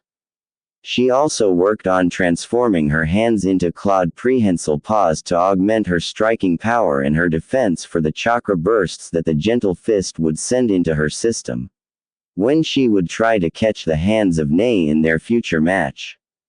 After being able to materialize her kitsune appendages, she next had to learn how to use them efficiently and also how to aim correctly when shooting her tails for an attack or a defense. Her V-Sage was always mocking her that her aim sucked. Yes, she sucked, but he could have been more courteous and not laugh about it. For that one, she took her revenge by talking out loud about what was happening with her body. She talked his ears off about the growing of her chest, hair growing where there wasn't before, the debate of chest warps versus bras, that kind of things. When she arrived at the subject of her period, he couldn't take it anymore. He did a runner. His face was as white as a sheet. It was priceless. The big bad toad sage was afraid of teenage female biology. Another successful day of training. She was missing Sash, though. It was not the same when he wasn't home. She liked surprising him some mornings by jumping on his bed in a cartwheel. Just to wake him up. Of course, he would try give chase when she ran away after her successful prank. There was not much chance that he could catch her, for she had inherited her father's speed, but sometimes he managed to. The last time she used her developing feminine WS to fluster him. He had cornered her in the kitchen, and she had batted her eyelashes at him and planted a little kiss on his lips. Sasaki had turned completely red as the tomatoes that he so enjoyed eating and began sputtering. It was hilarious. Oh, she was genuinely interested in him, but she felt they still had some growing up to do before trying dating. Anko had taught her the anti-reg jutsu to use before a relation and also taught her what she called the glorious morning after jutsu for when you were too wild the night before to use the right technique. Just in case, fresh graduated kunoichi were provided with a special vaccine, which would make them infertile for about a year, give or take a month, as a security measure. Rape wasn't as common, as it was back in the wars, but better be safe than sorry. All of this came to the fact that when the time came, she would not let another man touch her for her first time than Sasaki. Of course, she had yet to broach that subject with him. She liked to ease him into it, but she didn't want to traumatize him for life. Her mom told her boys matured more slowly than girls, so she had to take it slow. The rest of the month passed about the same, training to perfect her new skills and hone a few of her older ones, banter with pervy Sage, a few outings to Ichiraku Ramen, relaxing at home, and talking with her mother. She was still missing Sasaki, her grandparents, and Yusuzu Nuni something fierce, though. The gods could now roam the elemental nations occasionally, but Apollo and Artemis, more Artemis than Apollo, because the god of the sun was too busy to really do a good job to make sure everything was as it should be. Well, that was his excuse anyway. Nar was convinced that somewhere in his subconscious, he knew what would be waiting for him when he remembered the wife and child he left behind and was terrified about it. We're still the top dogs here. And the goddess of the moon wasn't in the mood to let the others gods go forandering in a human populace who still worshipped her twin brother, her mother, and also herself. Thus, the rest of the pantheon could come on a road trip if they so wished it, but were forbidden by the goddess of maidens to interact with the mortals, be they samurais, shinobis, or anything between in any physical way. So, without Artemis' permission, her grandparents couldn't come to the finals of the Chunin selection exams in Konoha. Poseidon, Amphitrite, and Artemis did not have a bad relationship per se, but they just didn't run in the same circles. The married couple had hardly anything in common with the huntress except their shared annoyance of the childishness of the Sun Rider. He really needed his wife to get him on the straight and narrow. Hopefully that would happen sooner than later. Thus, they could not trade a weekend pass to Yusuzu for a pass to the tournament. And there was always a chance that she would dutifully report her findings to Zeus, thus getting the god of theater on his soapbox about an annex to Poseidon's domain that the Sky Lord didn't know about in a place where gods others immortals and mortals could live side by side in harmony. Both sides ruled by a nifty divine magical binding contract. She had asked the other day her grandmother why they needed the permission at all. Poseidon was a king. One of the big three. He had a higher rank than Artemis and Apollo. Even if her grandmother wasn't an Olympian, she was still older and more experimented than the Latoids, and she was also a queen. They could always pull rank once in a while. Thus, Amphitrite explained to her granddaughter one of the most ancient laws. A god couldn't cross into another god's domain without permission first. Since Du was the Isle of the Latoids, it was technically in Apollo and Artemis' domain. It could be Leto's too. But seeing that she wasn't a goddess, she wasn't bestowed with a domain when Pervy King took over. Nar raised the point that if they crossed said domain in stealth mode, they wouldn't get caught in what Apollo or Artemis didn't know wouldn't hurt them. Amphite had to admit it was a good point, but went further into her explanation, seeing as her family was taking the weekend just before the finales were scheduled to start off. Naro, each god or goddess is nearly omniscient into their domains. Now, sometime little things can get by without us noticing, like a mid-level monster that is smart enough to lie low, for example. In our defense, we have so much territory to cover that sometimes we slip up. But in shinobi terms, a god has a godly chakra signature too big and potent to be disguised from detection from others' gods. It's a bit like you. You have so much raw power in you that you struggle constantly each day to contain and control it. If your grandfather or me or even Trident were to try it, we would be immediately detected and be confronted by Artemis. She is in one of her moods and decided to close the interaction with the mortals of Dos to the other gods. Well, except in Uzu Nuni, but we want to keep that country a secret for as long as we can. It would be great to come see you and Sasuke fight in person, but even if we force the issue, it is not worth it. Breaking the ancient laws always have consequences, child. Knowing what she was about to say, Amphitrite raised her hand to halt the diatribe before it began and took a voice filled with authority and said, "Yes, I know very well what you think of the ancient laws. But I guarantee you that if you swear again in my presence, Naruto Uzumaki, I will put you on my knees and beat your posterior black and blue. You are not too old to be taught a lesson in good manners, young lady. Trust me, Trident is several millennium older than you and I still disciplined him. If you remember, now the subject is closed. We can't go to Konoha, but we will watch from yours and your mother's mind. It's the best we can do." Ares tried to buy a pass for the finals because he wanted to see what it was all about. And even if he won't admit it, to cheer on his son, but he was chased away with high prejudice by Artemis herself. He returned to Olympus riddled full of silver arrows. It is not something we like to say out loud, but we are not all powerful. Even gods have limits. Now go forth and do us proud little maelstrom. The kingdom of Atlantis is looking over both your mother and you. Yes, Grandma, I hear and I obey. Nar bowed her head in subservience at the remonstrance of her grandmother. She hated constricting rules and laws with a passion that was coming from Poseidon and her bestial nature she had awakened after her first metamorphosis into a quadruped kitsune when she was a child. The sea couldn't be contained in a savage animal was just that savage. Both yearned for freedom. Nar was one of the Stormbringer's direct descendants. She had inherited some of his character's traits, not only some of his powers. Her mother, Kusha, was the same when she was younger, but with age came experience and character temperance.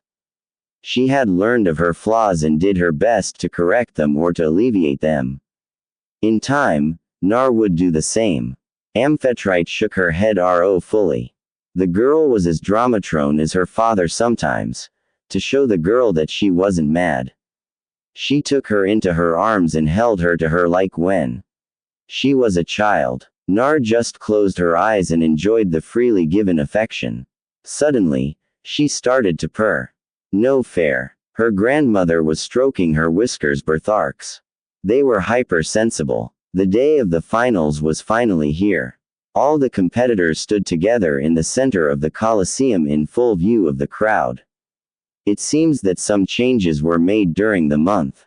Do had disappeared after trying to eliminate Garan soon as unstable Jinchuriki and the previous proctor wasn't there. He had been attacked by somebody but saved an extremist from death by blood lost. He was consigned into the hospital.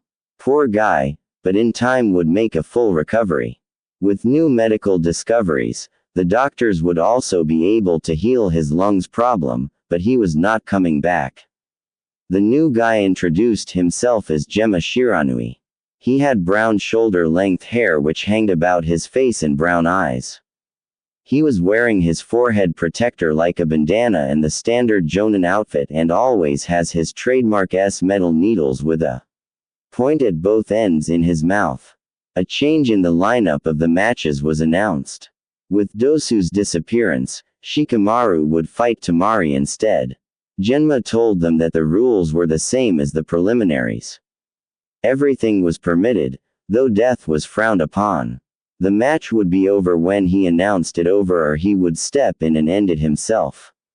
If they were incapacitated, knocked out, if they forfeited or left the stadium, they lose the match. End of the discussion. In the box reserved for the cages, Horizon then got up and with a gesture silenced the crowd. Once he had everybody's attention, he said with a powerful voice, "Let the Tunin selection exams finals begin." All the others fighters were instructed to leave the field. Only Naruto and Neji were to remain. The boy was looking at her in a way that made her blood boil. She hated condescending pricks like he was, and he had the gall to tell her to give up. She looked up her opponent with no small amount of disdain before putting her guard up. Neji had fair skin and long black hair. When his Bagan was not active, he had featureless white eyes. Neji wore a khaki shirt, a dull blue shirt beneath that, and mesh armor beneath that. He also wore dark brown shorts, blue shinobi sandals, and wrapped bandages around his right arm, chest, and right leg. He usually tied his hair back in a loose ponytail tied a few inches above the end. He wore a black forehead protector under which is a smaller headband with two straps that frame the sides of his face, both of which hide his Hyuga family's jujutsu cursed seal. He also had a massive stick up his in the ego to match it. Fate has decreed that I will win today. You should give up while you can. A loser like you will not amount to anything good. Save yourself some pain and walk away, little girl. Go play with your dolls. Something dangerous flashed through the sky. Blue eyes of Naruto. After those words, something primal had been awakened. Her pupils became a slit in her whiskers. Her arcs started to darken slightly. When it was clear she was not going to answer and banter back, the proctor started the match. She dodged in back flip one strike of Jukin, tried to hit her adversary under the chin with a foot, but he saw it coming and dodged backwards too. Nar started to act like a predator, stalking her prey by walking in circles around him. But Ne was not an amateur. He stayed in his guard stance and waited. The girl decided to shake things up, but not by charging. She created several adamantine ceiling chains, proving her Uzumaki heritage to the world, and sent them towards Ne, whose eyes had widened a bit by seeing the feat. Fast as he was, he dodged them, knowing instinctively that trying to block them would end in a world of pain by seeing the speared tips. Wanting to make him waste his stamina, she mixed things up by sending a squad of cage bunchons to harass the boy while she prepared herself for one of her tricks. Soon enough, the clones were dispelled. Her taijutsu was no match for the gentle fist style. Annoyed by the fact that this little girl was making him work for his victory, he activated his Bagan and charged toward her, intent on punishing her for defying fate's decree. When he was just before her, she put a fox-like grin on her lips. She opened her closed palms, and out of them came too fast to dodge two balls of bright golden fire the size of a baseball shooting towards him. Temporarily blinded by the intensity of the chakra inside the golden flames, Ne instinctively deactivated his eyes. screamed in pain, and closed his eyes by reflex. Now with his clothes on fire, the branch family Hyuga dropped down and rolled around in the sand to extinguish the flames. The crowd was laughing loudly at that. The girl got him good. The downside of the fox fire was that unchecked and without a constant source of chakra from the caster to fuel it, it consumed itself quickly. Seti was on his feet quickly, read with anger and embarrassment. That's it. No more Mr. Nice Guy. With renewed speed, he charged towards his adversary, who was still smirking at him. Speed seemed to be her forte because she was dodging each blow, making him waste his chakra in the air. Taking a page from his sensei's book, he changed his tactics without warning and surprised her by breaking through her guard with a Goken strong fist made a guy in rock-less taijutsu style fist right into the stomach and followed by an uppercut under the chin before she could recover. Winded as she was by the hits, he didn't stop to banter or gloat. And went for the kill, figuratively speaking, only to be stopped by something that made him buggy-eyed, slack-jawed, and made the crowd gasp. Naruto's right hand was no longer human. Her entire arm up to her shoulder and down to her now silvery black-clawed anthropomorphic paw was covered in golden fur reflecting the sunlight. Not only that, but he could feel the very powerful muscles into the non-human member when she imprisoned his fist in hers before she retaliated with a direct left.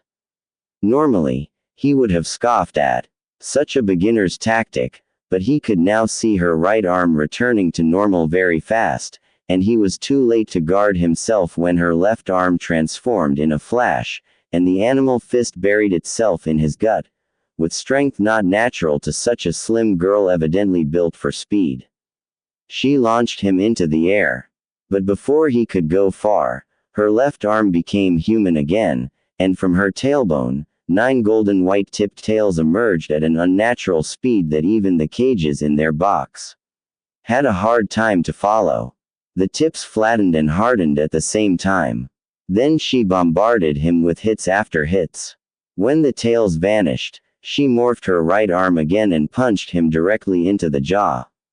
Nei went flying to the other side of the arena and crashed into the ground while the crowd was gawking.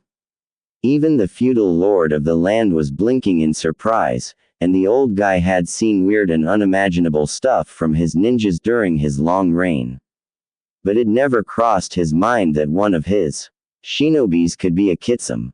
In thinking more deeply, he could see the uncanny resemblance between her and Minato.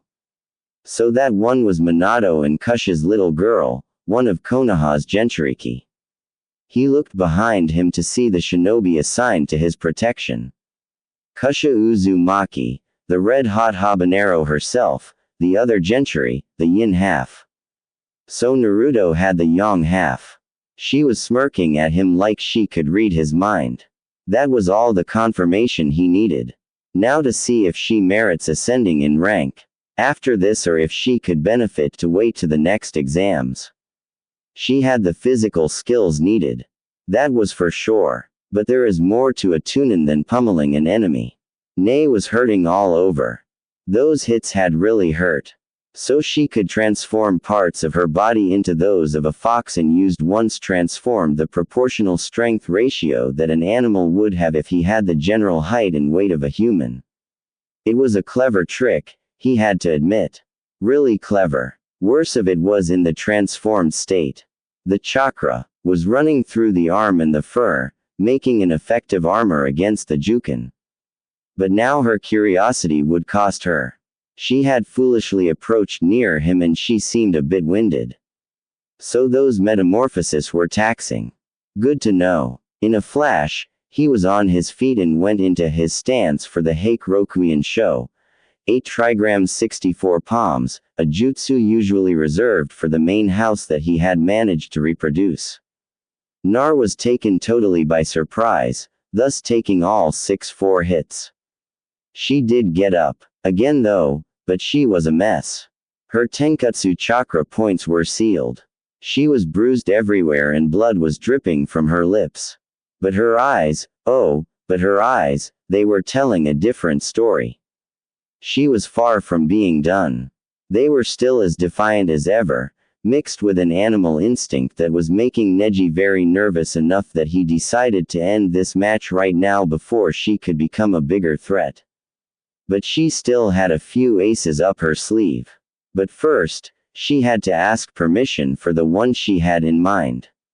Better be safe than sorry. In a flash of golden light, having absorbed enough sunlight to go in sunlight speed without running up to a certain speed before changing states, she backed away at high speed and came to a stop near the cage's box. Addressing her leader, she asked with a serious tone, "Hokage Gigi, can I use it?" She then put one hand on her stomach. In other situations, it could have meant that she was pregnant, but Hien was not naive. He knew what she was asking for. Her hand was on her seal. He gave permission with a nod of the head. But before she returned to the fight, he told her in a grim tone of voice that was all the shinobi no kami god of shinobi and not the kind grandfather she usually dealt with. "Be very careful with that power, Nar. If you lose control and I have to step in, you will bitterly regret it." "Am I understood?" She shivered a bit at the thought of getting a beating by the Hokage and nodded her head very quickly before descending a few meters but still on the wall. The cage wind shadow turned around on his seat and said with mirth in his voice to his fire counterpart, "You let a slip of a girl talk to you like that? Seriously, Sarutobi, you should command respect to your genins, not let them get away with silly nicknames." Sabaku no Rosa Rosa of the desert. The fourth cage had auburn hair, dark eyes, and was usually depicted with a very stern look on his face. He wore a simple black jacket and pants with mesh armor underneath. Today he was also wearing his cage robes and hat, carried a small canister strapped to his hip. As he got older he gained 2 creases around his mouth, snorted with derision and answered with mirth. "She's an Uzumaki Rasa. They are more stubborn than oxen. There's nothing we can do about the girl's tendency to give nicknames to people. Trust me, her mother and I tried. You should hear what she calls Jiraiya or Sununade, though. Those ones are hilarious. Her V-Sage and Granny Sununade. Ha. But now, let's stop with the banter and let's look what will happen next." Rosa grunted in acknowledgement and turned back his attention to the match. Nar was still on the wall, fixing her opponent with a foxy smirk. She then asked her sealed friend for some of his chakra. She got a grunt of confirmation and an admonishment to not use too much for just a little human boy. Oh boy, was Nei in for a surprise. She could have used her feminine WS to get back at him, but what she was planning was a bit more spectacular. She had done her research and was persuaded that he had some kind of ultimate defense technique, and she was planning to make that his downfall. If she was wrong, she could always trick him with some kitsune illusion or attempt to fluster him with some seduction as plan B and plan C. But now, back to plan A.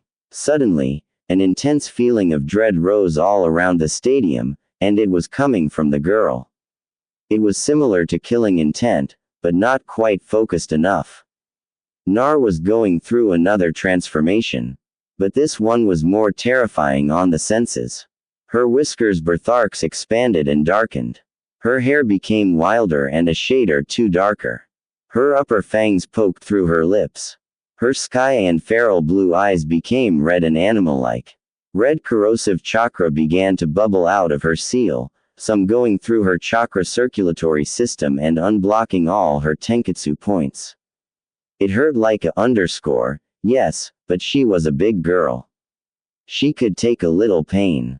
Then her Uzumaki regeneration and her Apollo healing factor kicked in faster, with both Kurama's chakra and the sunlight of noon helping along.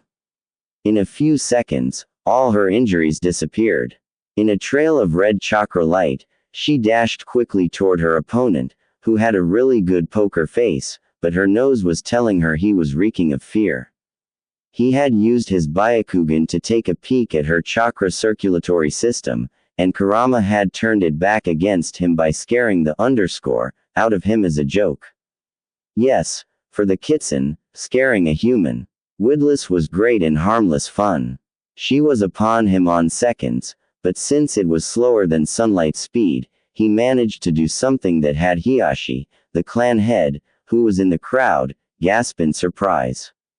Another technique that was exclusive for the main branch of the clan that his nephew managed to learn.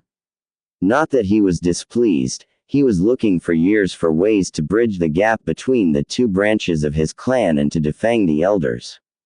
For Naruto, though, he was walking directly into her plan, a Hakasho Kaden. 8 trigrams palms revolving heaven. The dome of pure chakra collided with a Kurama enhanced dropkick. She could have used a punch. True, yes, but women were not as strong in the upper body than men. And with her legs built for her great speed, they were her best bet. The collision was intense to the point of creating an explosion. Seeing that her plan A was a go, she used the explosion momentum to be flung away and flushed the red chakra out of her system once in security. Of course, the Beiju chakra protected her from the backlash and healed anything damaged beforehand. Kurama had been crystal clear. Her body couldn't handle all the transformations at once. It was literally and physically impossible. If she used his red chakra cloak, she could manage up to 3 tails. Proud grin, she couldn't use the partial metamorphosis or the quadruped kitsune mode. It was one or the other. Just like her demigod's powers and his kitsune abilities he gifted her. Once the red chakra cloak completely and safely flushed out of her system, she dashed towards the flying Nei. Once she was perpendicular to him with her trademark fox-like grin, she cut the sunlight, manifested quickly a kitsune arm, and elbowed him in the stomach to the ground. To make her victory decisive once she came to a stop, she put a hand on his torso once her arm became human again. Similar to her other's abilities, she couldn't use her regular chakra externally in that form. Yet she applied an imprisonment seal used for high-profile and/or dangerous criminals. To shut him down. Once assured that he wouldn't get up, she then said out loud, "Proctor, I claim victory. My opponent can't fight anymore." Genmiranui was not a man easy to impress. He had seen a lot in his career, but that girl had blown away all his reservations. Coming near to inspect the condition of the Hyuga kid, he saw he was shut down by some kind of seal. Yes, with all she showed, she would get his vote for a promotion. Once Nar was declared the winner, she applied the counter seal on Neji, who take his defeat more or less sourly, but was man enough to know he was beaten. The speech she gave him after that about making his own fate and to not let some seal decide his life touched him. He was not an idiot. He had studied Buju before. The red chakra, the fox-like characteristics, her date of birth, all pointed to the fact that she was the Kyobi's jailer. If she could bypass such a burden and live as free as possible, he could do the same. After such a match, it was now time for Gar and Sasaki to fight. But to Sarutoba's frustration, Kakashi had decided to be late. He was probably waiting to make an entrance. Seeing as many of the patrons came to see the last Uchiha and that it was not the boy's fault, and making a mental note to punish Kakashi, he postponed the match and ordered to pass to the next fight. It should have been Shino Arame vs Sabaku no Conqueror. The case Cage's eldest son, only for him to forfeit much to Shino less than greater than S silent annoyance, having wanted to prove himself. Thus it was Shikamaru vs Sabaku no Tamari, Rasa's only daughter. The Naru wanted to give up right there, but Naruto actually showed him into the arena when she passed near him in the waiting box for the competitors. She tried to converse with Shino, but he wasn't in the mood, so she left him alone. The fight between Tamari and Shikamaru was not as intense as hers with Nei, but it was interesting all the same. After cornering Tamari and finally binding her with his shadow, he forfeited. He lost the match, but in a real-life situation, Temari would not have survived. Then finally, Kakashi and Sasaki appeared in the field in a whirlwind of leaves.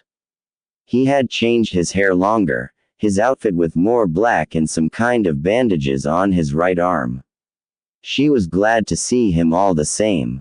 After a quick remonstrance by the Hokage, Sasake's match against Gar could start.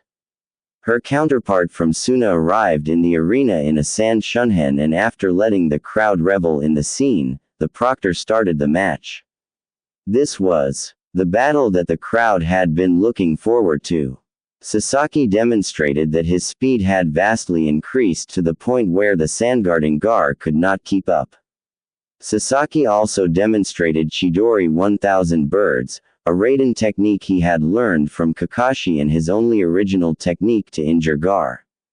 Before the match could finish, however, a smoke bomb was set off in the cage's box. Ross's eyes had suddenly become glassy and gold dust escaped from its canister. A substitution was made. Orochimaru appeared and kidnapped Hiruzen, and Rosa was sent God's nowhere. Master and student went to a roof of a mansion, and Orochimaru's elite bodyguards erected a double barrier to keep everybody out and to protect themselves. Master and student were inside the barrier. Inside the stadium, a mass genjutsu was applied and Suna and Odo shinobis shot into the civilian crowds. They were invaded. Everything was wrong. Gar had been wounded, and as a result, he had entuned himself into a sort of cocoon of sand and more of boo. Chakra was getting out of him. Before she could do anything about it, she had to fend off quite a few attacks from Odo nins looking for a quick kill. Well, she made them rethink their choices. To complicate the matters, somebody cast a wide area genjutsu on the crowd, compromising the evacuation of the civilians. She flared her chakra when the feathers made contact with her skin to dispel the genjutsu, and continued to make her a path towards the superior officers for orders. Kakashi-sensei had taken his role of teacher seriously, and in one of their C ranks to get rid of a bandit camp, Sakura, Sasaki and herself all made their first kill. Now able to cope with it on duty, she then had no problem to slit a few throats of enemies who got in her way. Manifesting a full kitsune arm for more than a few minutes was taxing since she hadn't completely mastered it. But morphing her human nails into real claws took no effort at all, and they were more efficient than her kunais. Right now, she would have to cope with her kills when it was safe to do so. In the corner of her eyes, she saw Gar and his siblings John and Sensei squaring it off with the proctor down in the arena while Temari and Conqueror extracted Gar, who was losing control fast. The proctor probably gave Sasaki the order to pursue the Sand siblings, for that was what he did. And then the two Jonins went straight into fighting against each other. The Suna dude was really good with wind to create a K's no Ya sort of wind without hand seals. She was waylaid by a Sunyuna nin who was bloating that he would take her pelt as a carpet. Annoyed at what the blowhard was saying, Nar gave her opponent a deceptively sweet smile and nailed him right in the crotch with a chakra-enhanced kick. Needless to say, the poor guy didn't get up and would never again after she impaled him with her chains through vital organs and used him as a meat shield to make a path towards where she could see her teacher and bushier brows sensei were fighting. Worried for her mother, she saw that the box containing the daimyo and his family was sealed with an Uzuki barrier. The guards had been roused from the genjutsu and were helping the Konohanans to rout the invasion. Once near her sensei, she was instructed to lead a squad to go back up Sashake. Her squad's orders were to subjugate Gar and the other children of the cage to bring them back alive as prisoners of war if possible. If not, they were to be terminated. She took off with her Sakura, Shino and Shikamaru. The others were affected by the genjutsu, and things were still too bleak and not secure enough to take the time to wake them.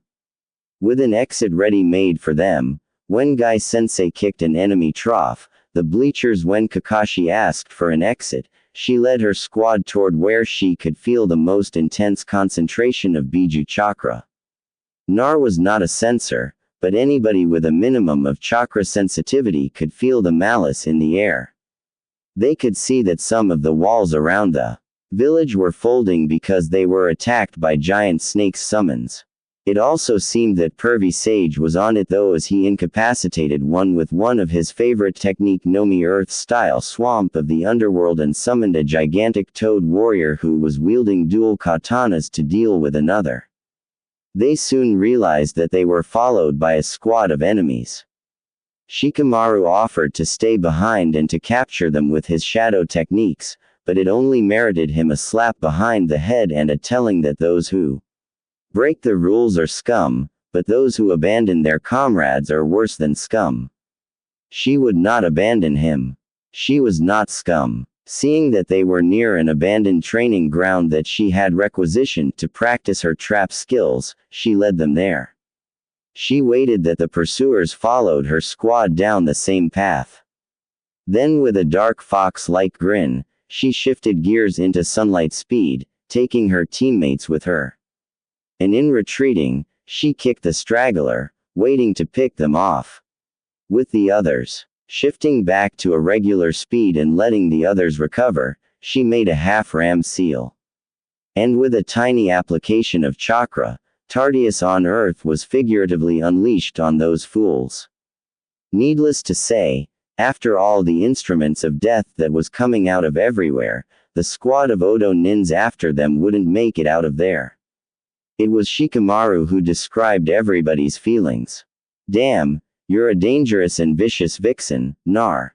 Troublesome woman, remind me to not get on your bad side. She took a little offense at being called a troublesome woman, but now was not the time to teach him how to respect a lady. After making another half-ram seal and putting more chakra, she detonated the explosive seals she had placed everywhere. She was an Uzumaki. Every last one of them liked to see go boom. It was one of the facts why she and Ares Sensei had gotten along so well in her Demi-God's dreams when he was instructing her and learning about his son in the same time. And with that many explosions all over the field, even if there had been a survivor of the Reign of Death, the series of explosions would have finished them off. Knowing that the Arame clan had special insects which were feeding on chakra, she asked, Shino, can you send a swarm of Kika bugs to see if we still have some survivors? I don't want to leave an enemy with a shot at my back. The young stoic Abaram nodded and sent a swarm as lookout. Her reasoning was sound. He didn't see why he wouldn't do his part. After his swarm returned, he confirmed that there were no survivors. So the Genins took to the trees in direction of the fight between Gar and Sashake. En route, they were waylaid by Konquo and his puppet Karasu. Shino then called dibs for this fight because the puppeteer was supposed to be his opponent and he wanted to test his mettle. Sparring and training with Ka and Hinata was nice. Getting his butt handled to him daily by Karai-sensei not so much. He wanted to see how much he had progressed with a menace warning. That Nar would come looking for him in the underworld to kick his if he died on her. And after an uncharacteristic loud laugh and a big smile by the Aberrame, the rest of the squad left the opponents to test their metals after hearing his promise to catch up as soon as he can. Soon they arrived in the clearing where Sasaki and Gar were fighting. Tamari was hiding in the trees, cowering from a half-transformed Gar who was trouncing Sasaki. She was not running because first of all she really loved her baby brother and she couldn't leave him all alone in enemy territory. Secondly, even if he was a psycho, he was family. There was something wrong though. Sasaki had overcame the evil sealing method around his cursed seal of heaven. And since he was low on chakra, he was using it to empower itself. But the evil Hiki was reeking of Orochimaru. They had been briefed that the freak Kusa grasped Kunoichi that had ambushed them and given Sasaki an evil Hiki had been Orochimaru in disguise. Why would Sasaki use that tainted power? She then slapped herself mentally for more power. Duh. He was a son of Ares after all, even if he wasn't as rough around the edges as his father. She would have to talk to her mom about that. But now they had to see about taking down Gar, who was losing himself to Shukaku. She had to take incorrectly the situation to see what she could do.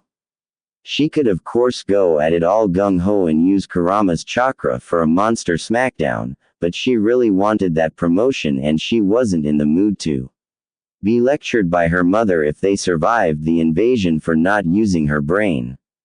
So an intelligent method was the way to go. First of all, Shikamaru was low on chakra, so useless in a fight against a chakra monster right now. She sent him to extract Sasaki with Sakura. With her field medic training, she could tend to his wounds and nag answers out of him. Now she had a sand rat to beat down. With all the yelling and cackling he was doing, it was pretty evident he wasn't all there. Oh well, she would beat some sanity back into him. She decided to first test the waters with sunlight speed. Shifting gears, she launched herself into the battle. Sasaki was really in a bad place. The mark given to him by Orochimaru was a double-edged blade. It was giving him a boost of power, permitting him to still be able to follow Nar, but it was also breaking all the emotional build-up done on him in recent years by his foster mother and foster sister. Said foster sister was starting to become so much more in his mind. But the mark was whispering in his mind in insidious means to make her his, to show her that her place was beneath him. But Nar would never submit, for she was too proud, too feral-like to be brought down like any other girls in the village. The thought of breaking her was enticing in some ways, using her body and her power for his ambitions. But he couldn't do that. Even if they did had sometime soon in the future. Why would he wish to rape her? Wasn't rape the ultimate theft of free will? But he needed that power. She was leaving him behind. They had sworn that they would always be equals.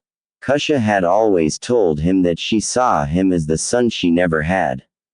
She was like a second mother. He couldn't forget Makoto. The Uchiha clan. Itachi had massacred the entire clan. He must kill Itachi to appease their spirits. No, Kusha and Amphitrite taught him that vengeance leads only to a cold and bitter loneliness. Poseidon taught him that living his life at the fullest would be the right offering to his lost loved ones. In between his conflicting thoughts, Nar had used up all her other's plans to deal with Gar Shukaku. Since she couldn't transform into a giant fox, she would have to ask help from Gamabunta. First of all, she made sure to have her sealing scroll containing her offering for the big grouch. Then with the proper offering in blood and the right hand seals, boar, dog, bird, monkey, ram, not to forget to mold just enough chakra for a young toad. Kuchio less than Onk greater than, S no jutsu summoning technique. She then slapped her hand on the ground where seals wrote themselves, and with an explosion of cloud, Gamakichi was there. Quick as she was, she took him into her arms and retreated further when she saw Gar bulldoze in her direction. At a relatively safe distance, she then asked nervously, "Hey there, Gamakichi.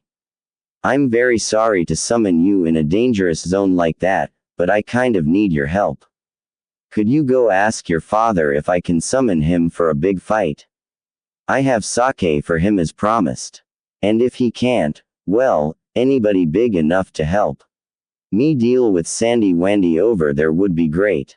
The young toad took a look at his new summoner. Then at the sand creature. She called Sandy Wandy Snorts, and he knew she was in a bind. So in exchange for some candy, he would gladly deliver the message. Nar, having a sweet tooth, had always something to snack on her person. So she gave him 2 pieces of candy. Let him dispel back to Mount Myoboku to pass the message with instructions that he would be summoned back in 10 minutes for the answer. So to buy herself some time, she literally flooded the clearing with cage bunchons with orders to cause chaos and mayhem and also to keep the foe distracted for at least 10 minutes.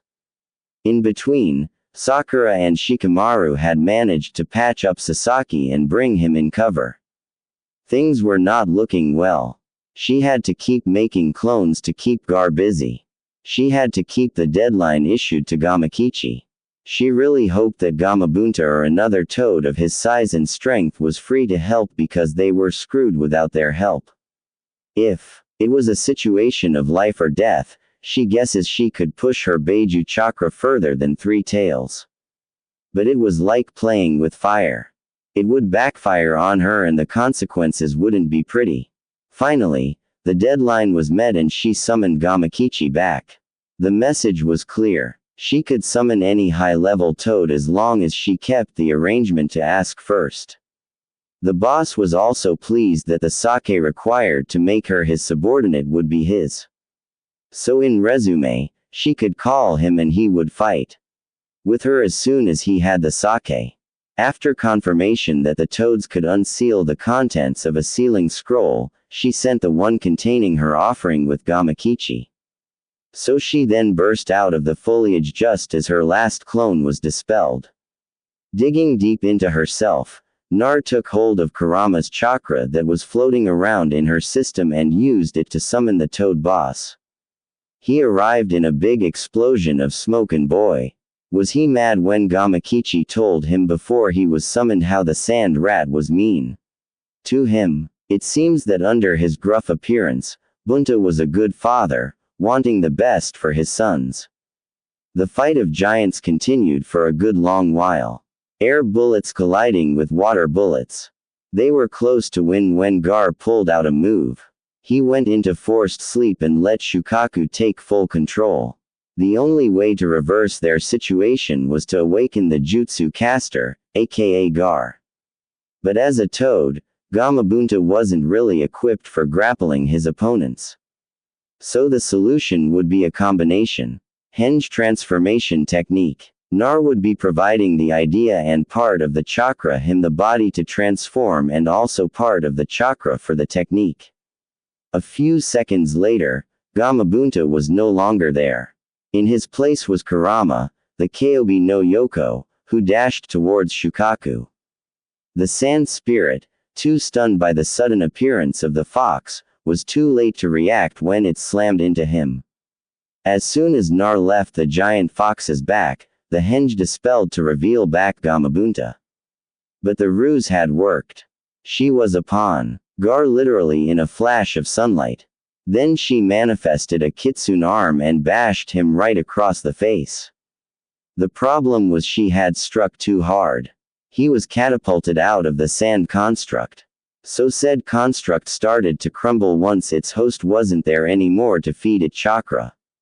Nar managed to soften her fall by creating shadow clones and using them as stepping stones, descending to the ground at a rhythm that wouldn't wound her. Gamabunta was exhausted. Fighting Aiju, even the one tail, was something very hard to do. He was pleased with his clan's new summoner, though. She had quickly taken his lessons to heart. He had his sake tribute at home. She had honored her promise and that told him that she was a person whose word is his bond. She had summoned one of his sons to take back a message to him to ask for permission to summon him, and she had also paid the messenger adequately for his services. Yes, she would do. Before going back, he then said, Naruto Uzumaki, daughter of Minato Namikaze and Kusha Uzumaki. I, Gamabunta of Mount Myoboku, leader of the Toad tribe, accept you as our new summoner. Our strength is yours to call forth. I must be going. I am exhausted. Until we met again, lass. He then unsummoned himself, letting in his place a giant cloud of chakra smoke. The daughter of the sun had not lost her time, though. As soon as she was on the ground, she used her natural speed. She had used up all her stored sunlight, and there wasn't enough distance between her foe and her to run at the speed necessary to manually gear shift to sunlight speed once more. And in front of Gar, She struck his stomach with her right palm and put him under the effects of a stasis seal. It was the best she could do. She wasn't experienced enough to tamper on a Gentry's seal. Once assured of her victory, she let out a big sigh. That one had taken a lot out of her. It also seemed that her teammates had captured Tamari. Oh well, it was a good thing. She then had her friends brought the siblings close to her so she could seal them into prisoners' scrolls that her mother had made. Now with 2 out of 3, they could just double back to see if Shino needed help. Unlikely, but they had to be sure. Back into the village, though, even if the invaders were been pushed out, the Konoha forces were taking quite a few casualties. Rosa, the fourth cage, seemed to be stuck between 2 personalities. His original one was where he was in control of himself and the other one was a murderous psychopath who was attacking everything that was moving but with not much of a success. Seems he got tagged by something experimental from one of Orochimaru's labs that started malfunctioning. When he was in control of himself, he was ordering his men to stand down. When he was not, he was ordering them to burn the leaf to the ground. 1 minute he was vandalizing the village with his gold dust techniques. The other he was trying to assert his authority on his people. The Suna shinobis around him were getting frustrated by the nonsensical orders. Baki, who had managed to extract himself of his confrontation with Genma, wanted to go see what had happened to his students, was the highest-ranking shinobi present to saw what was wrong with his cage.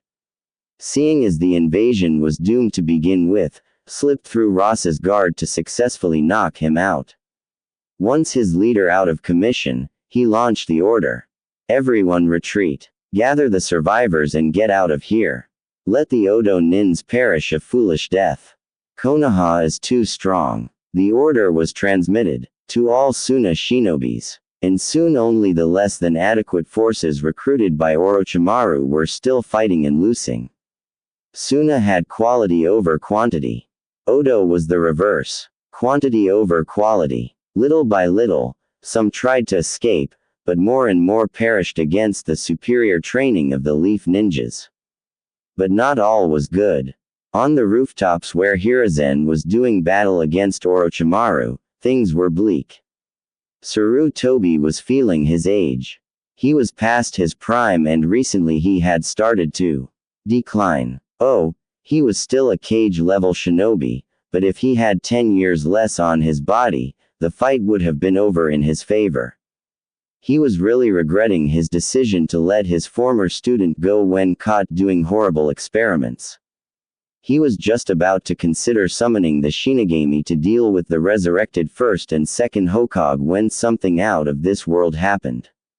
A mighty presence eclipsing his at his prime and all his students combined was making itself known. The shadows all merged together and out of it stepped a god. Hizen had many dealings with the Greek gods in the past. It was only in this last half-decade that they seemingly stopped coming around. He was a very tall, imposing, and very muscular god with albino white skin due to the little time he spent in the sunlight, intense black eyes that glitter like frozen tar, and were either the eyes of a genius or a madman.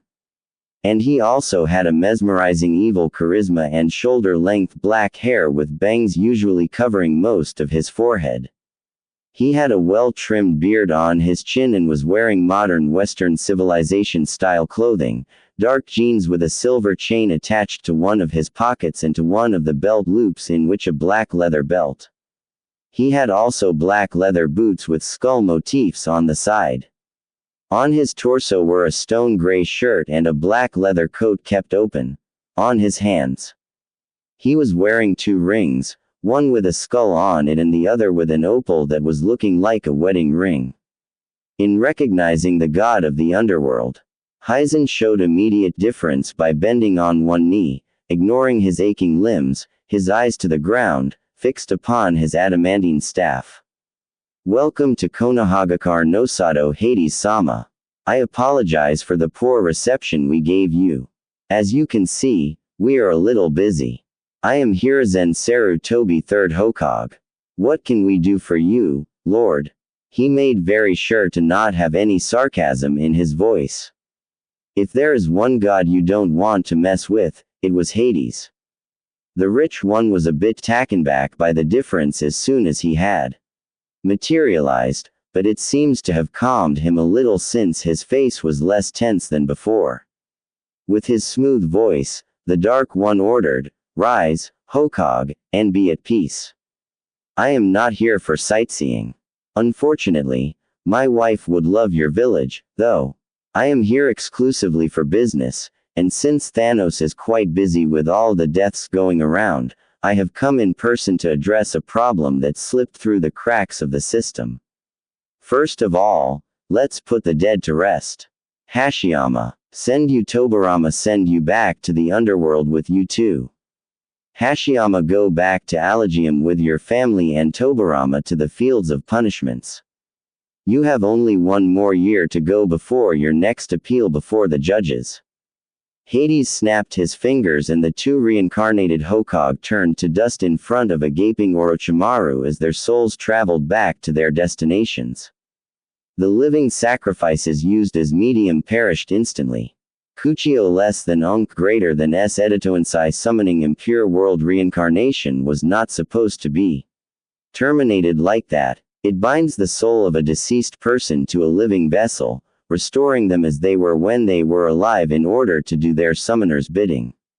It was originally created by Tobaramaju, after which he declared it a kyutsu, forbidden technique.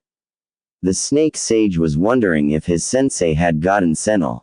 The newcomer was very powerful and in possession of jutsus unknown to him. There wasn't a doubt about that, but a god. Gods weren't real. They were fabrication of primitive people to explain incredible feats or natural disasters. He was a scientist first and foremost. Theology was a woolly subject to begin with. Seeing as his show was hijacked, he decided to go for the kill. His old sensei was not on guard. He could kill him, then go back to raze Konoha to the ground and burn the remains. When he went on the offensive, deciding to kill the stranger first, he made one of his last mistakes he would ever make in this land.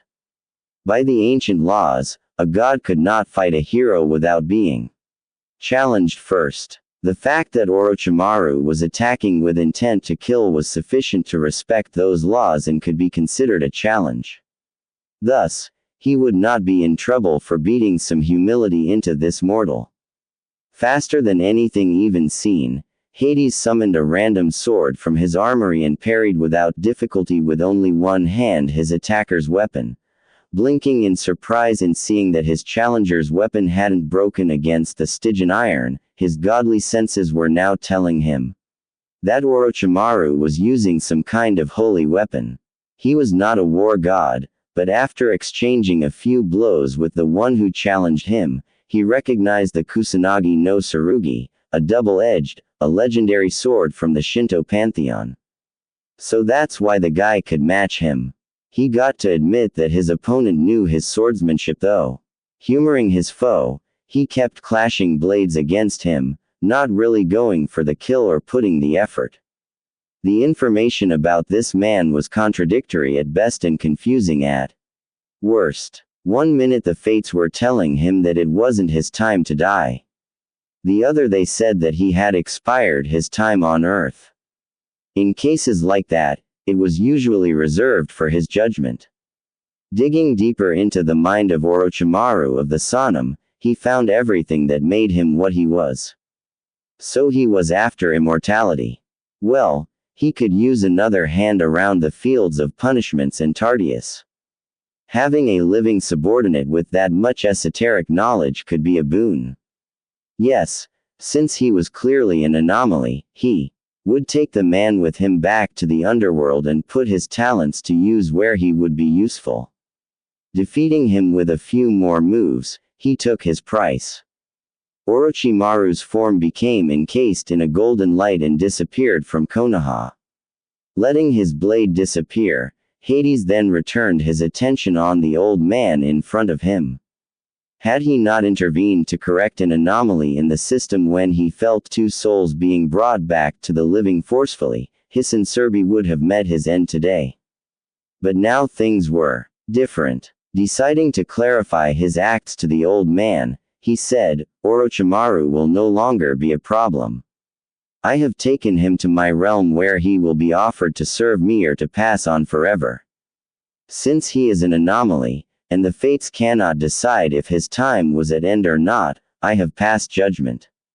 Know that had I not intervened today, you would have met your end. You have pleased me by being respectful and showing enough backbone to not let fear take hold on your heart. I know that you long to rest and see your wife again who is waiting for you in Allegium, but you have a few more years left before that fateful day. He seemed to have suddenly been distracted by something. Then, after staring at the barrier for a minute or two, he came back to himself and cursed out loud in a language that Hiruzen didn't understand. Hades let out an annoyed sigh. Artemis was still a underscore, and was reclaiming that he left her domain illico presto now that his business was concluded. Could she be Rudder? He was enjoying talking with the Hokage. But no, miss. I forsook men's company and must make everyone else miserable because they don't follow my creed. Had to be a stick in the mud. Coming back to himself, he said. I apologize, but I must take my leave. The goddess of the hunt forbade the others gods to socialize with the mortals of this continent. Her and her twin brother were born here, so they are the top dogs. Others gods must follow their decree. Farewell. In leaving, Hades did shatter the two-layered barrier, keeping the Hokage contained here. It was the less he could do to reward the man for his bravery and for providing him with a new pet project. Time then resumed itself. Hai had not even noticed that it had been frozen. Free to help his village once more and free of his duty to take down his rogue student. He went and knocked out the 4 children who had created the barrier. A couple of operatives appeared and took the prisoners from him. Another gave him a status report of what was going on. Nevertheless to say, hearing that Naruto subdued the Ikebari with Gamabunta's help with nothing more serious than a few scratches and then made prisoners the case cage's children as ordered by her sensei was jaw-dropping. Coming back to his senses, he saw an area in the stand still sealed away with a barrier. When he inquired who was inside, he was told that Kusha was protecting the fire daimyo and his family. She must be smarting to not get any action, but she had also the duty to protect the children. Motherhood had tamed somewhat her impetuous spirit. Leaping from roof to roof, he went to the command center to oversee the routing of the invasion.